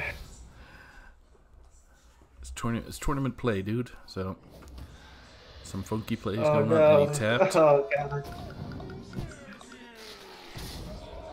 Rip. So no, he just gave it up. I think maybe.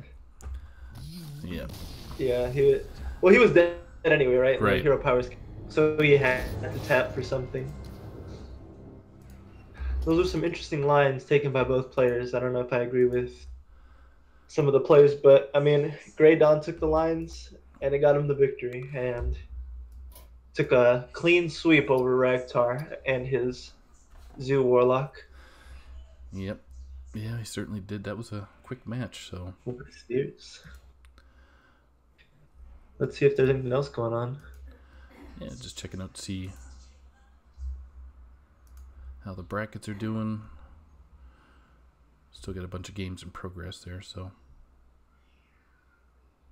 I wonder if Imposition and Scourge are still playing. Let me ask.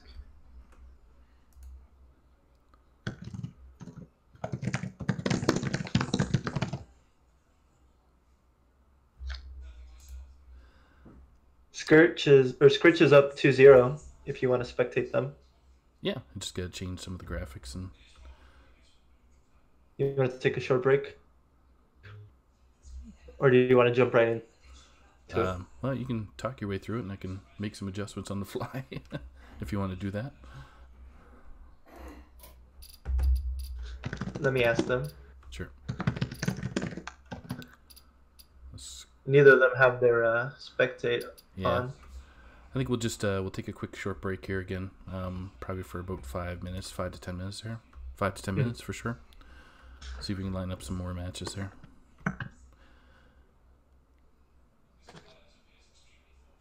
Stay tuned, folks. All right, they both said that we can. Oh, okay.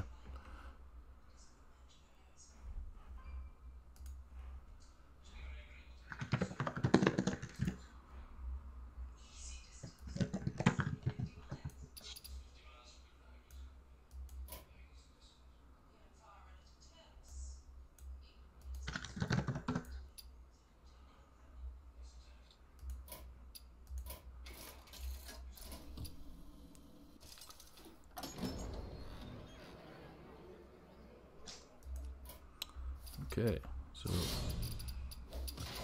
have Scritch.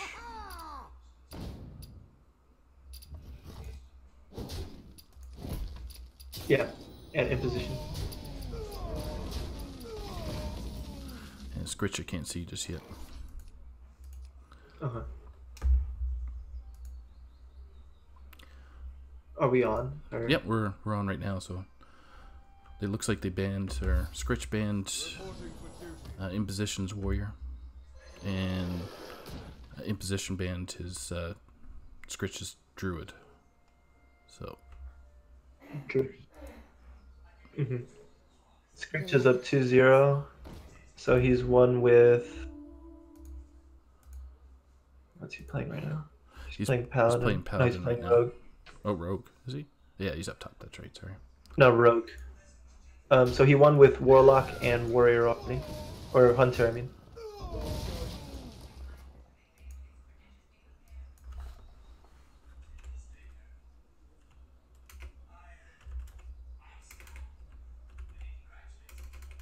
I can't spectate Scritch for some reason.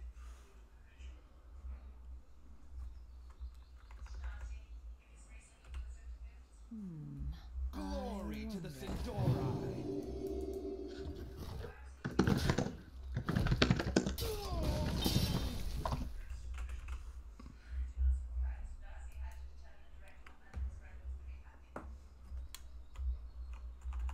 Are we ready? Yep, we're already in game there.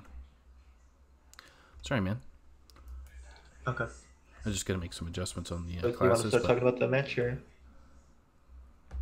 oh, hold on. Can you spectate in position? Quickly. Yeah, I'm in now. So we don't know what Scritch's cards are, but looks like you went with Odd Rogue. Like normal.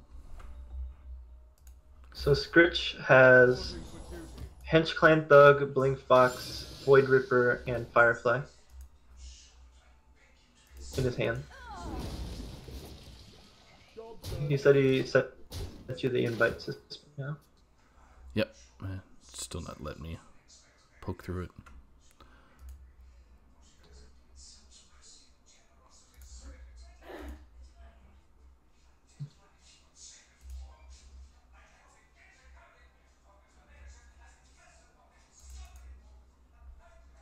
Think. Alright. I can see both. Can you see both? Not just yet. Okay.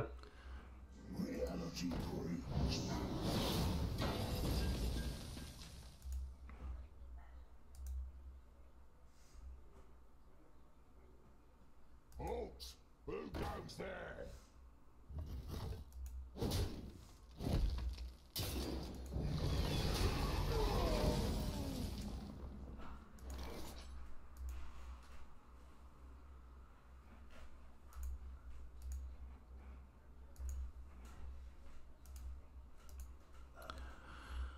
So what do you see from Imposition?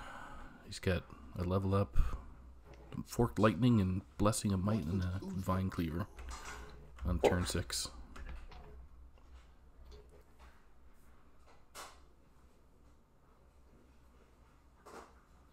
Yeah, I think his hand's pretty clunky. I mean, it looks like the Forked Lightning and the Blessing of Might would be what he needs to, or is pretty much the only thing that he can do. I think he's trying to hold off on this level up as long as he can. The play that I see off the bat,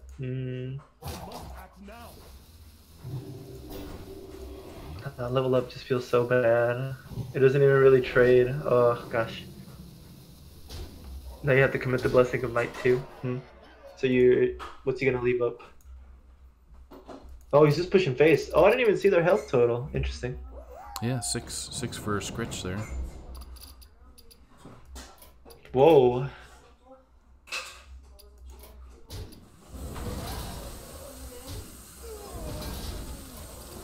So in position's trying to set up a lethal with the Mind Cleaver, hoping that his opponent doesn't play Giggling Adventure now.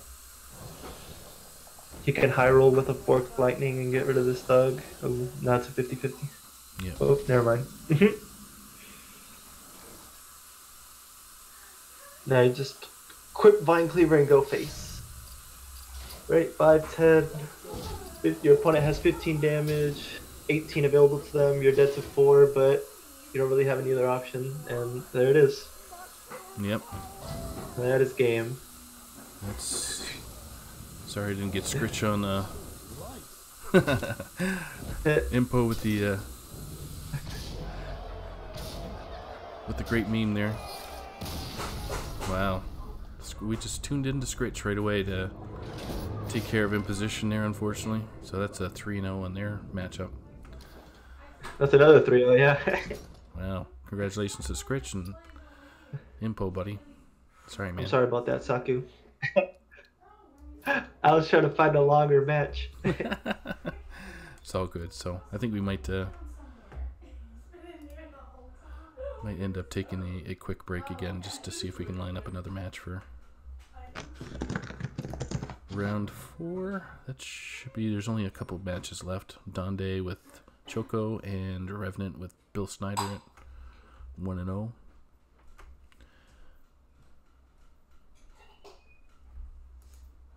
You said which ones and which ones? So I see Bill Snyder and Revenant and Yep. Donde and Choco. Yep, Choco. So we might take a quick break here. Another 5 minutes or so. Yep.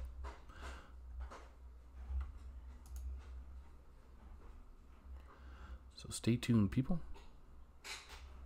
Yep, we'll be right back.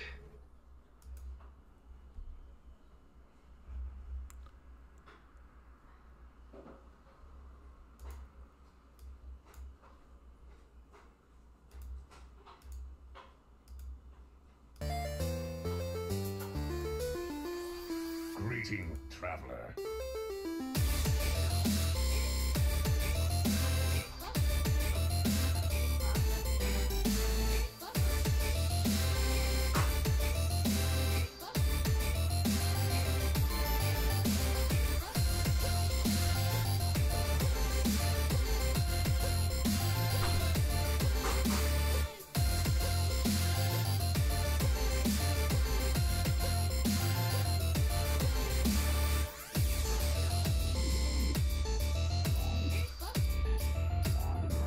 I have no time for games. The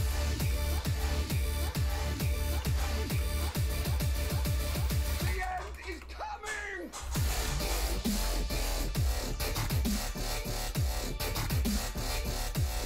Who am I?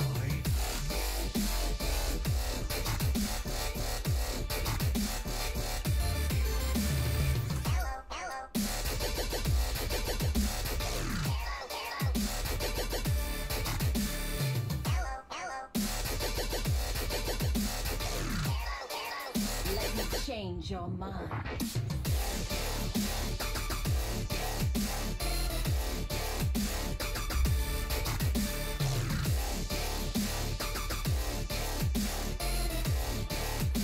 You require my assistance?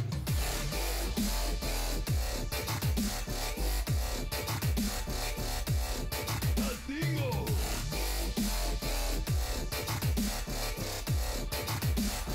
We're gonna be rich!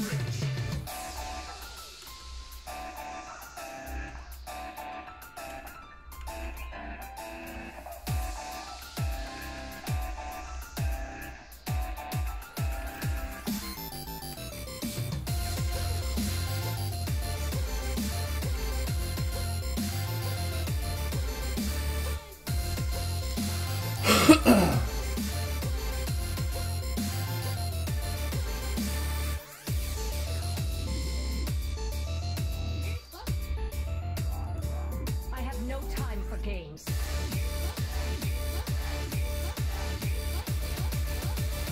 Inferno!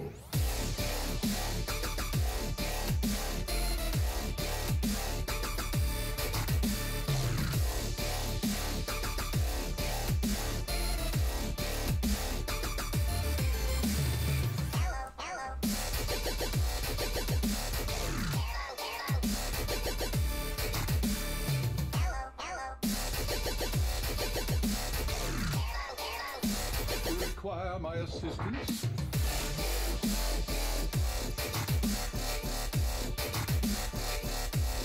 Who am I?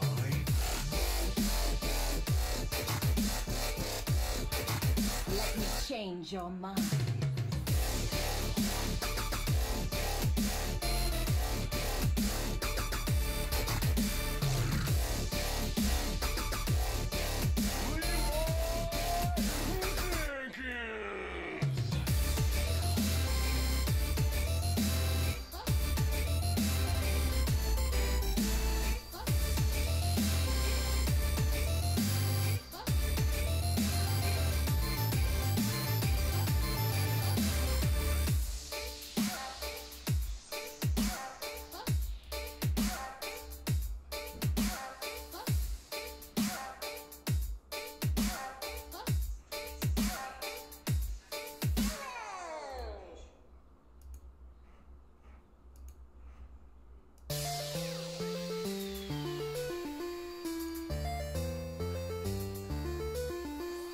Greeting, traveler.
change your mind.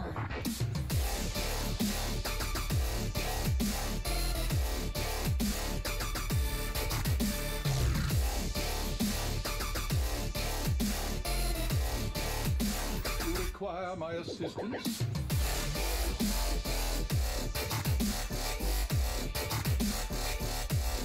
A dingo!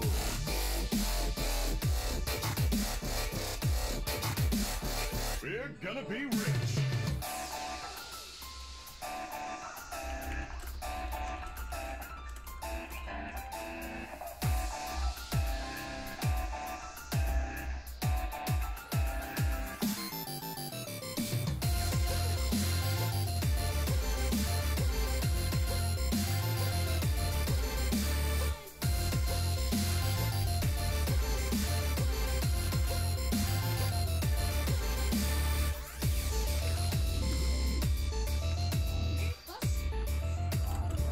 I have no time for games.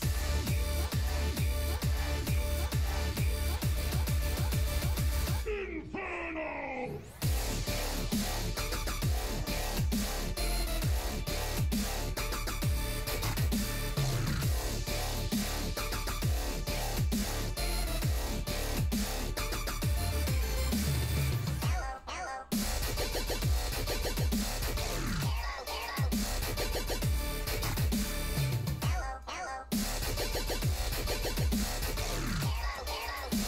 You require my assistance?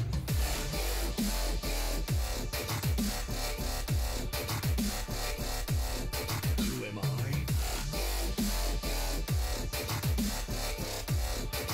Let me change your mind.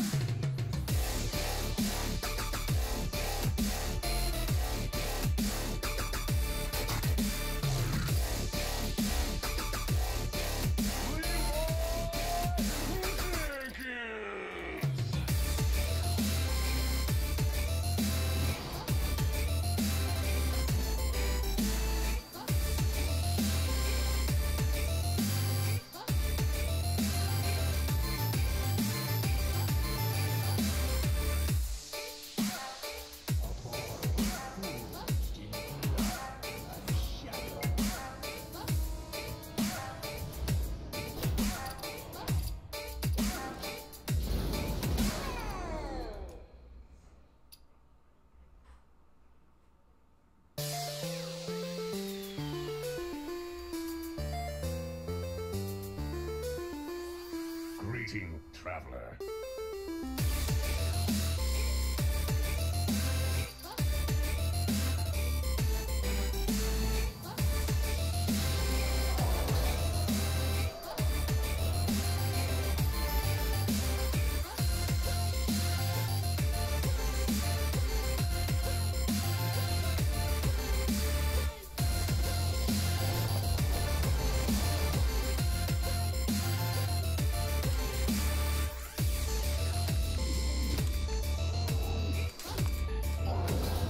Yeah, I I guess have no just one time more. for games.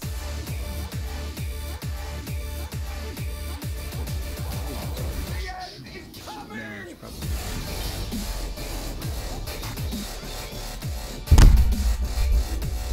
Who am I?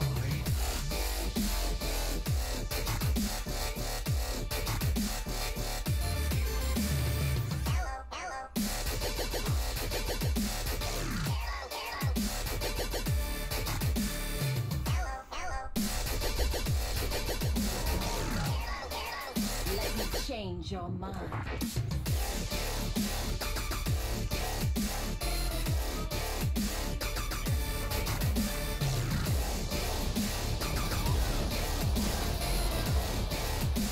You require my assistance?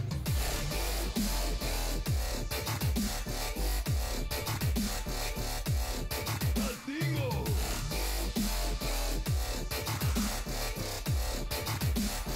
We're gonna be rich!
require my assistance?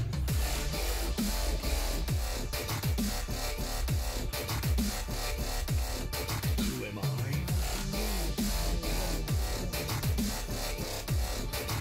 Let me change your mind.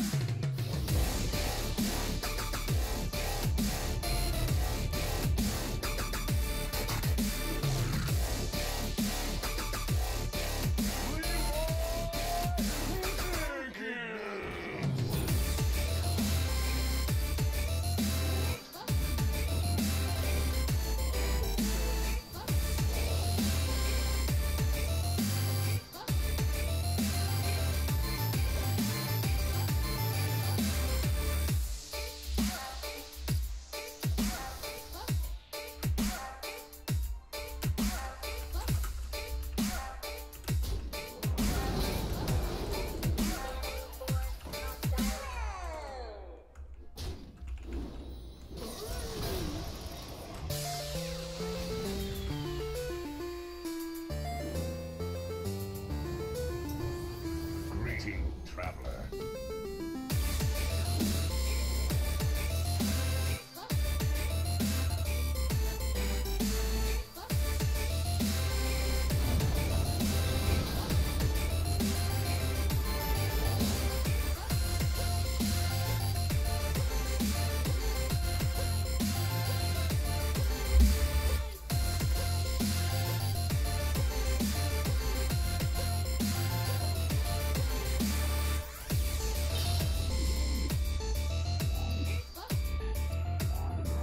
I have no time for games.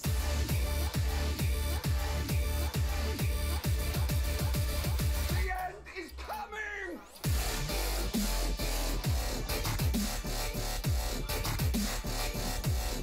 Who am I?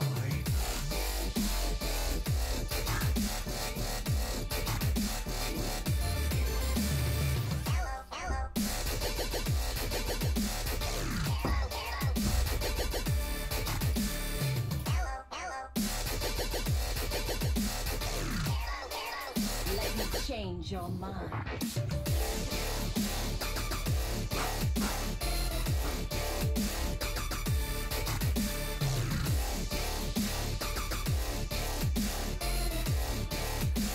Require my assistance?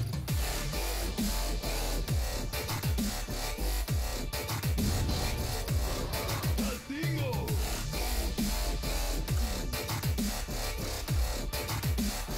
We're gonna be rich!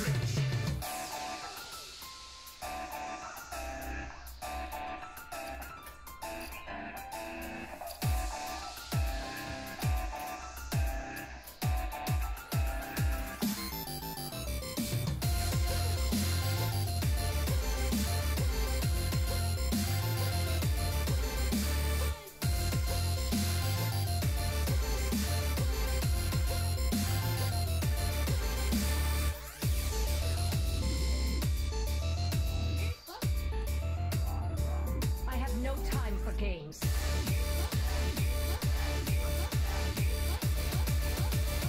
Inferno!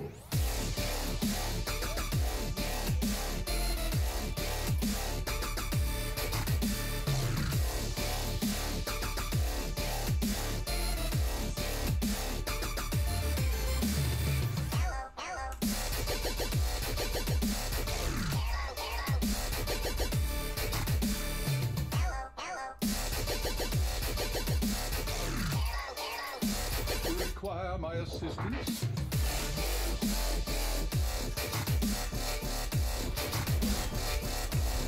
Who am I?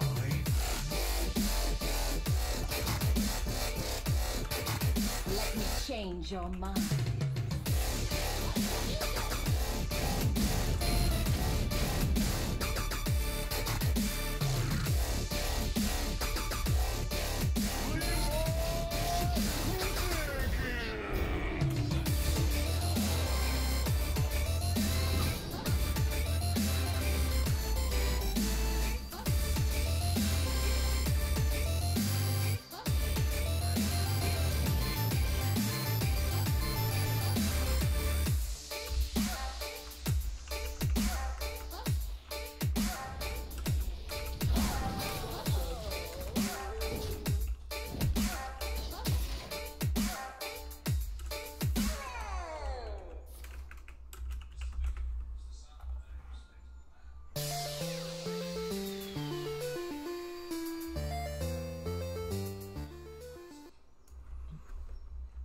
everybody. It's still trying to figure out how to get a match going on here on time, but appreciate you guys still tuning in. We're trying to get Revenant and Bill Snyder are still in a game right now. Yeah, we're there. They both brought control lineup, and they're in the middle of a control warlock versus odd warrior matchup. We're trying to get it set up for you guys, but we're having some technical difficulties. So we're here to stall until they finish up that match, and Go we from can, there. yeah, because they're the last match of round finish. So we'll give you some updates as to how everyone is doing. There are only 2 undefeated people so far. Casey Excelsior is 4-0, and Scritch is also 4-0. And now we're just waiting to determine who between. Oh, actually, there's potentially 2 more, or there will be 2 more people that will be 4-0. Either Revenant or Bill Snyder or Choco and Donde. Both of their matches are the only ones left for this round. Yeah, it's really weird. Really weird. I can't get. I can phase over with Bill, and we can watch. We can watch what they're doing near tail end. So, if you want to do that, Jamies. Just talk about what's going on. Yeah. So, the Revenant has 4 cards left in their deck with Dr. Boom online. Bill Snyder has 4 cards left in his deck with Gul'dan online, and Bill also has the seals going for the Rin seals to go for Azari, and he's got a bunch of removal. But most importantly, he has this hero power. Revenant does have a 7 attack, 12 health mech that cannot be targeted by spells or hero powers, so that is kind of a thorn in Bill Snyder's side. I can't see the rest of his hand, so I don't know what else he has. Oh, look, there's a dead man's hand. That's interesting. We gotta bring it on. It just popped out. Yeah, apologize for some of the technical delays here, but Revenant did send me a friend invite to spectate, and I can't click on it. So I kind of think you needed a twisting. yeah, Hero power of the face. Okay. So Bill Snyder has access to Azari now. Now he just needs to get it. I haven't really been following this match, so I don't know how, if Revenant has 2 dead man's hand. I know he has at least 1. I'm almost out of cards.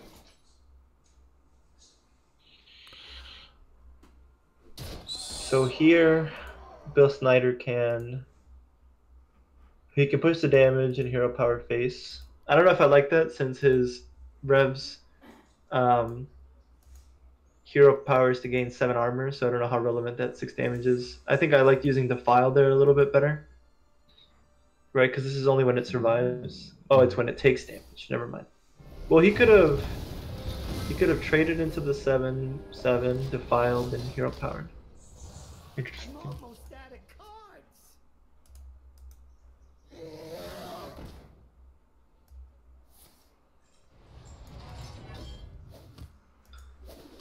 Revenant's just gonna play a minion. Cards. Bill can clean this up relatively easily with Hellfire hero power.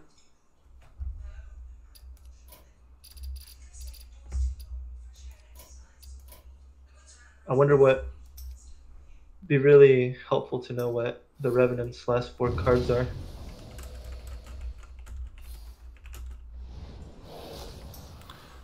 okay. Now we can see the cards. Bill's just gonna clean this up. Yeah. So Revenant's got Laughing Sister, Reckless Fury, and Gather Your Party. 2 Gather Your Parties, which really doesn't do any good right now.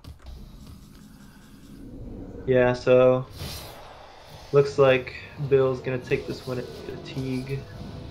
Oh, but he does get two back-to-back 7, or not back-to-back because the hero power doesn't let you do that, but to gain 7 armors. That's pretty helpful.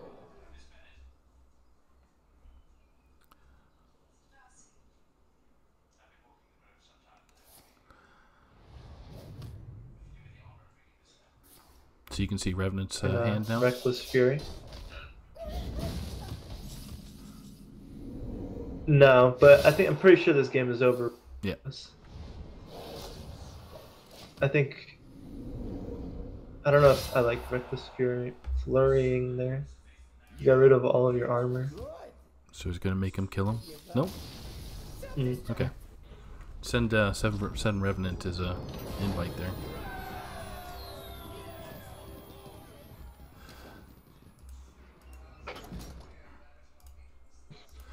So Bill wins with the Warlock.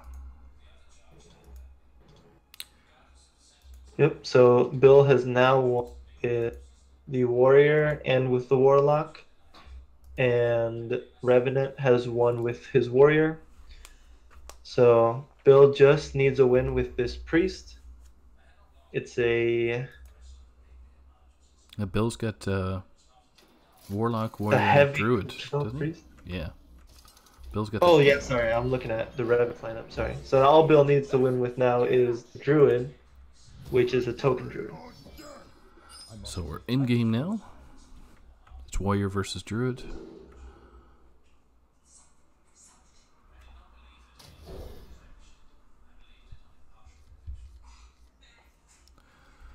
Oh, so Revenant has won with his Warlock.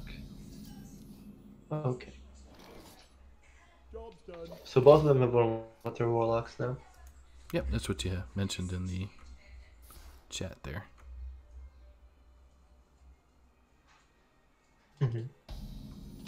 Revenant still hasn't accepted my friend request. Get on him, man. Get on him. I sent him like 4.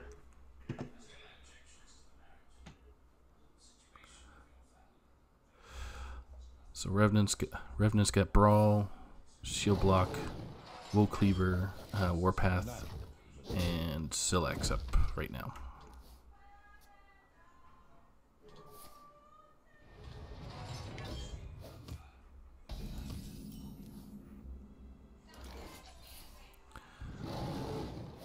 Token Druid's supposed to win this type of matchup, correct?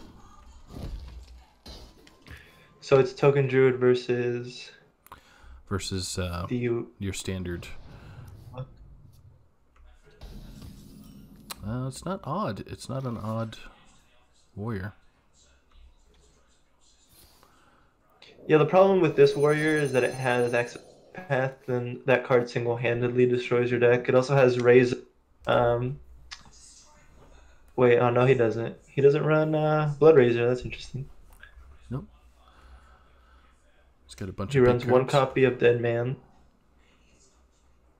But he does run Reckless Flurry as well, 2 Brawls, a Super Collider. Like, he's got a lot of stuff to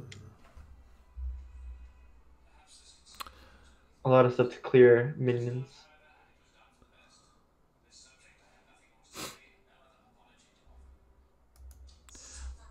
It's almost like a control warrior, would you say?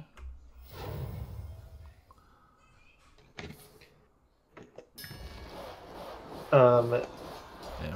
It doesn't have. So the warrior has a lot of tools to get rid of all of Bill's minions. Right. And I'm interesting that he played that without a Soul of Force in the hand. Like, I guess he's not afraid of getting rid. I mean, he used Brawl instead of War. But I think Warpath is better than Brawl in this matchup because Brawl will just summon a bunch of Soul of Forest. So Bill gave up 2 of his token generators there. He's got a couple left, but I think he just gave them up a little too easily. He still has Spreading Plague, but Warrior typically doesn't develop a big board. And he doesn't run Violet Teachers, so as far as generating tokens, he's got giggling inventors and spreading plagues. So I don't know how much I like putting both whispering woods out like that. I have not seen that card before. Damaged Stegodon. You have not seen what? The damaged Stegodon that hit the board. This is gonna make for a This big is an interesting deck. Unity. Precision. Oh, this is a big warrior. There you go. Oh. Oh. Well, I guess it was just fortunate that he had all his removal early. It's got some taunt minions, some defensive big guys too.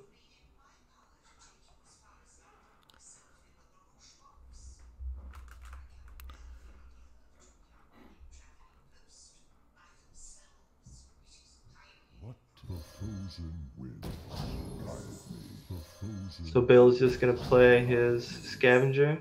Both of them. I don't know. I feel like you're just giving away all of your buffs and This Woe Cleaver's gonna do some work. it's gonna pull out a big boy. Yep, big Ysera. So in his hand he's got another damage Stegodon, shield block, bring it on, boom Yeah, ship. And That's just gonna give you a chance of getting even more stuff to remove their board. Spreading Plague here Gonna looks spreading plague for 1 here. Or for 2. Terrible. But it's your only play. Yep. Feels really bad. Here comes the boom ship. Boom chip. Oh my gosh. They have rush, might as well, right? Use them to hit the minion. Go face with your weapon. Because your Yip can't hit him in the face, but your weapon can. Well, Lich King. Wow, this And that's why it's called Big Warrior, I guess. yeah, now even if you're spreading plague, Spreading Plague's gonna work, it's just gonna delay.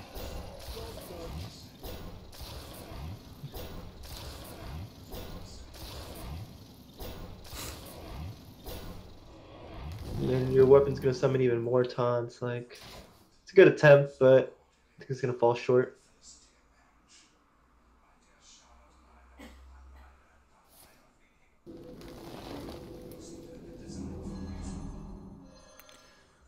Let's see what Will Cleaver pulls this time.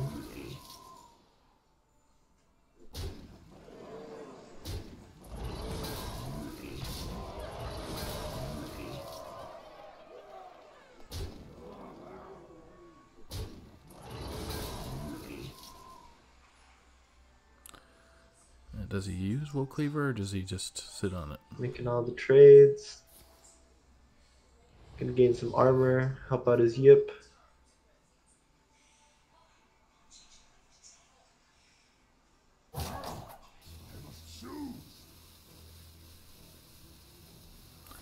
Death Coil.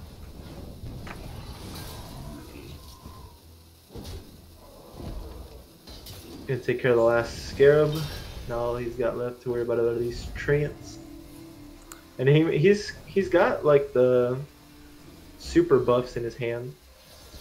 But I don't think it'll be able to get past this wall and that much health. There's just so much going on the board right now. It's crazy. Mm-hmm. Well, Sarnite, Like, just slow down. consideration.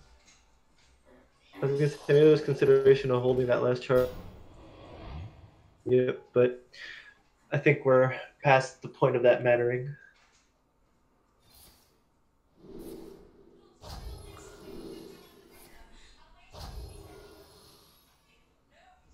These are gonna be some pretty strong treants, though.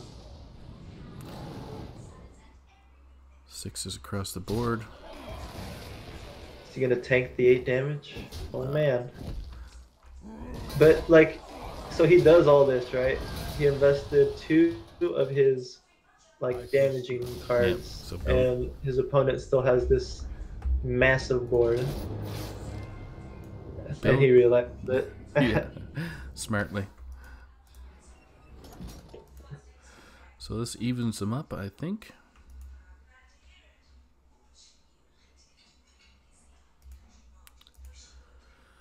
No, I think that's game. Or yeah, no, actually you're right. Is it 2? I think it's 2-2. Yeah. So now it'll be Priest Revenant's Priest versus it'll be Revenant's Priest. Bill's token druid. I must protect the This is going to be the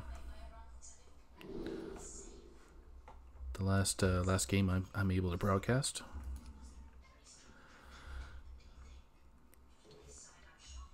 Okay. It's been fun. Thanks, Jammies, Looking for forward to it. jamming on, of course.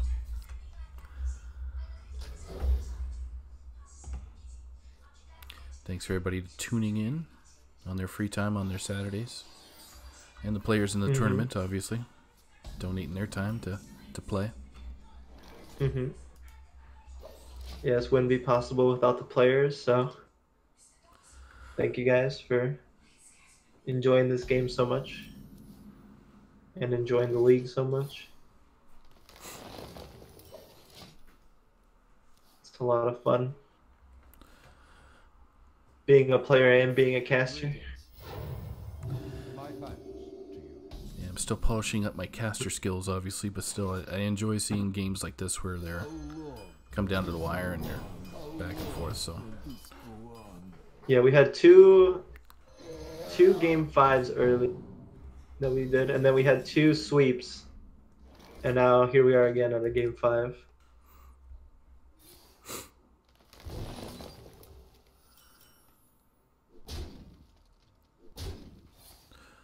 So Revenant's hand right now, he's got Pyromancer, Power Word Shield, Mind Blast, Drake, the Primordial Drake, Twilight Drake, Anduin, and now Northshire Cleric. So Okay.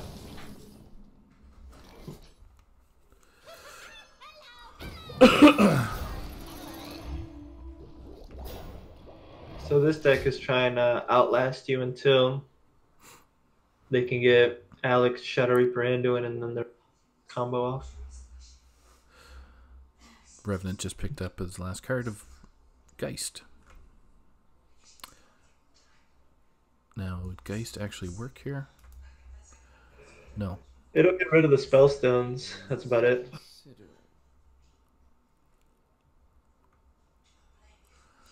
Bill's not rocking any. Oh, he's not rocking any spell stones, yep. So, No. won't do anything.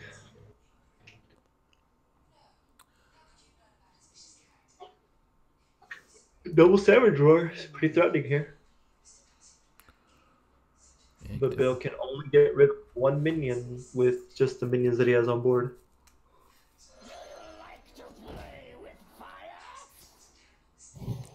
He's gonna use his Pyromancer to clean stuff up.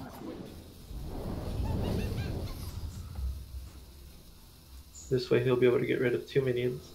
Or 3 actually.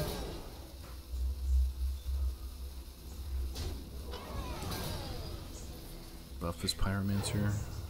Yep. Bill does have coin UI to respond to this. He can even clear off the second Drake if he wants, or get rid of Wild Pyro. That's more threatening to his game. Yep. Let's see what he picks up. Oh, Tyrant. That's always good.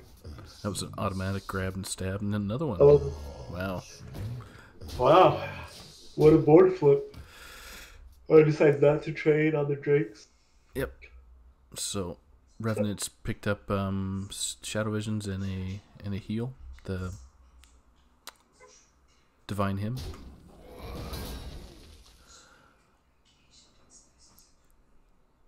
Is someone injured? Psychic Scream is the first card that I think has to go through Bill's mind when he's thinking about Priest on turn 7. So he sees the Northshire, doesn't have it. Rob's gonna draw 2 cards. Whoa, he picked up a scream right now. Right. And that's the card that really destroys. So, does Bill... However, is this enough? Double Savage Roar is He's what? got 4? 6. Yep, that's lethal. Wow. Bill picks up a lethal right at the bin. This is just so much damage. You just don't expect it, right? Like your Yeah. opponent had 3 minions on the board. Here comes 30 damage at your face. Yeah. That's game. That is game. Way to go, Bill. Closing out at the end, and Revenant was a... Moving on to round 5, undefeated.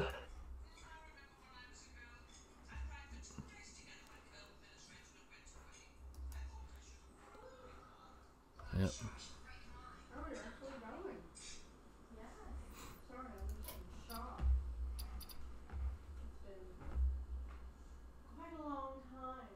And I think... And that'll do it for us today, right? Yep. And hopefully I didn't do an operator mistake and didn't transition that last game. If I did, I super apologize. Oh well. It's alright, gang.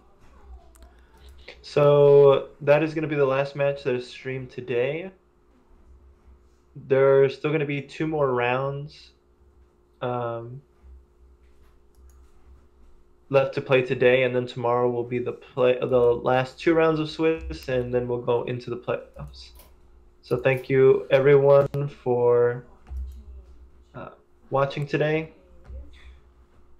Thank you, Saku, for stream operating today. Yeah, no problem. Thanks for helping casting with me, and wish all the players and the rest of the tournament good luck. And yeah. Yep, good luck to the rest of the players. Hopefully you'll make it to tomorrow. Yeah. Second round of playoffs here. So, okay, guys. Have a good night. We'll talk to you later. Yep, see you tomorrow.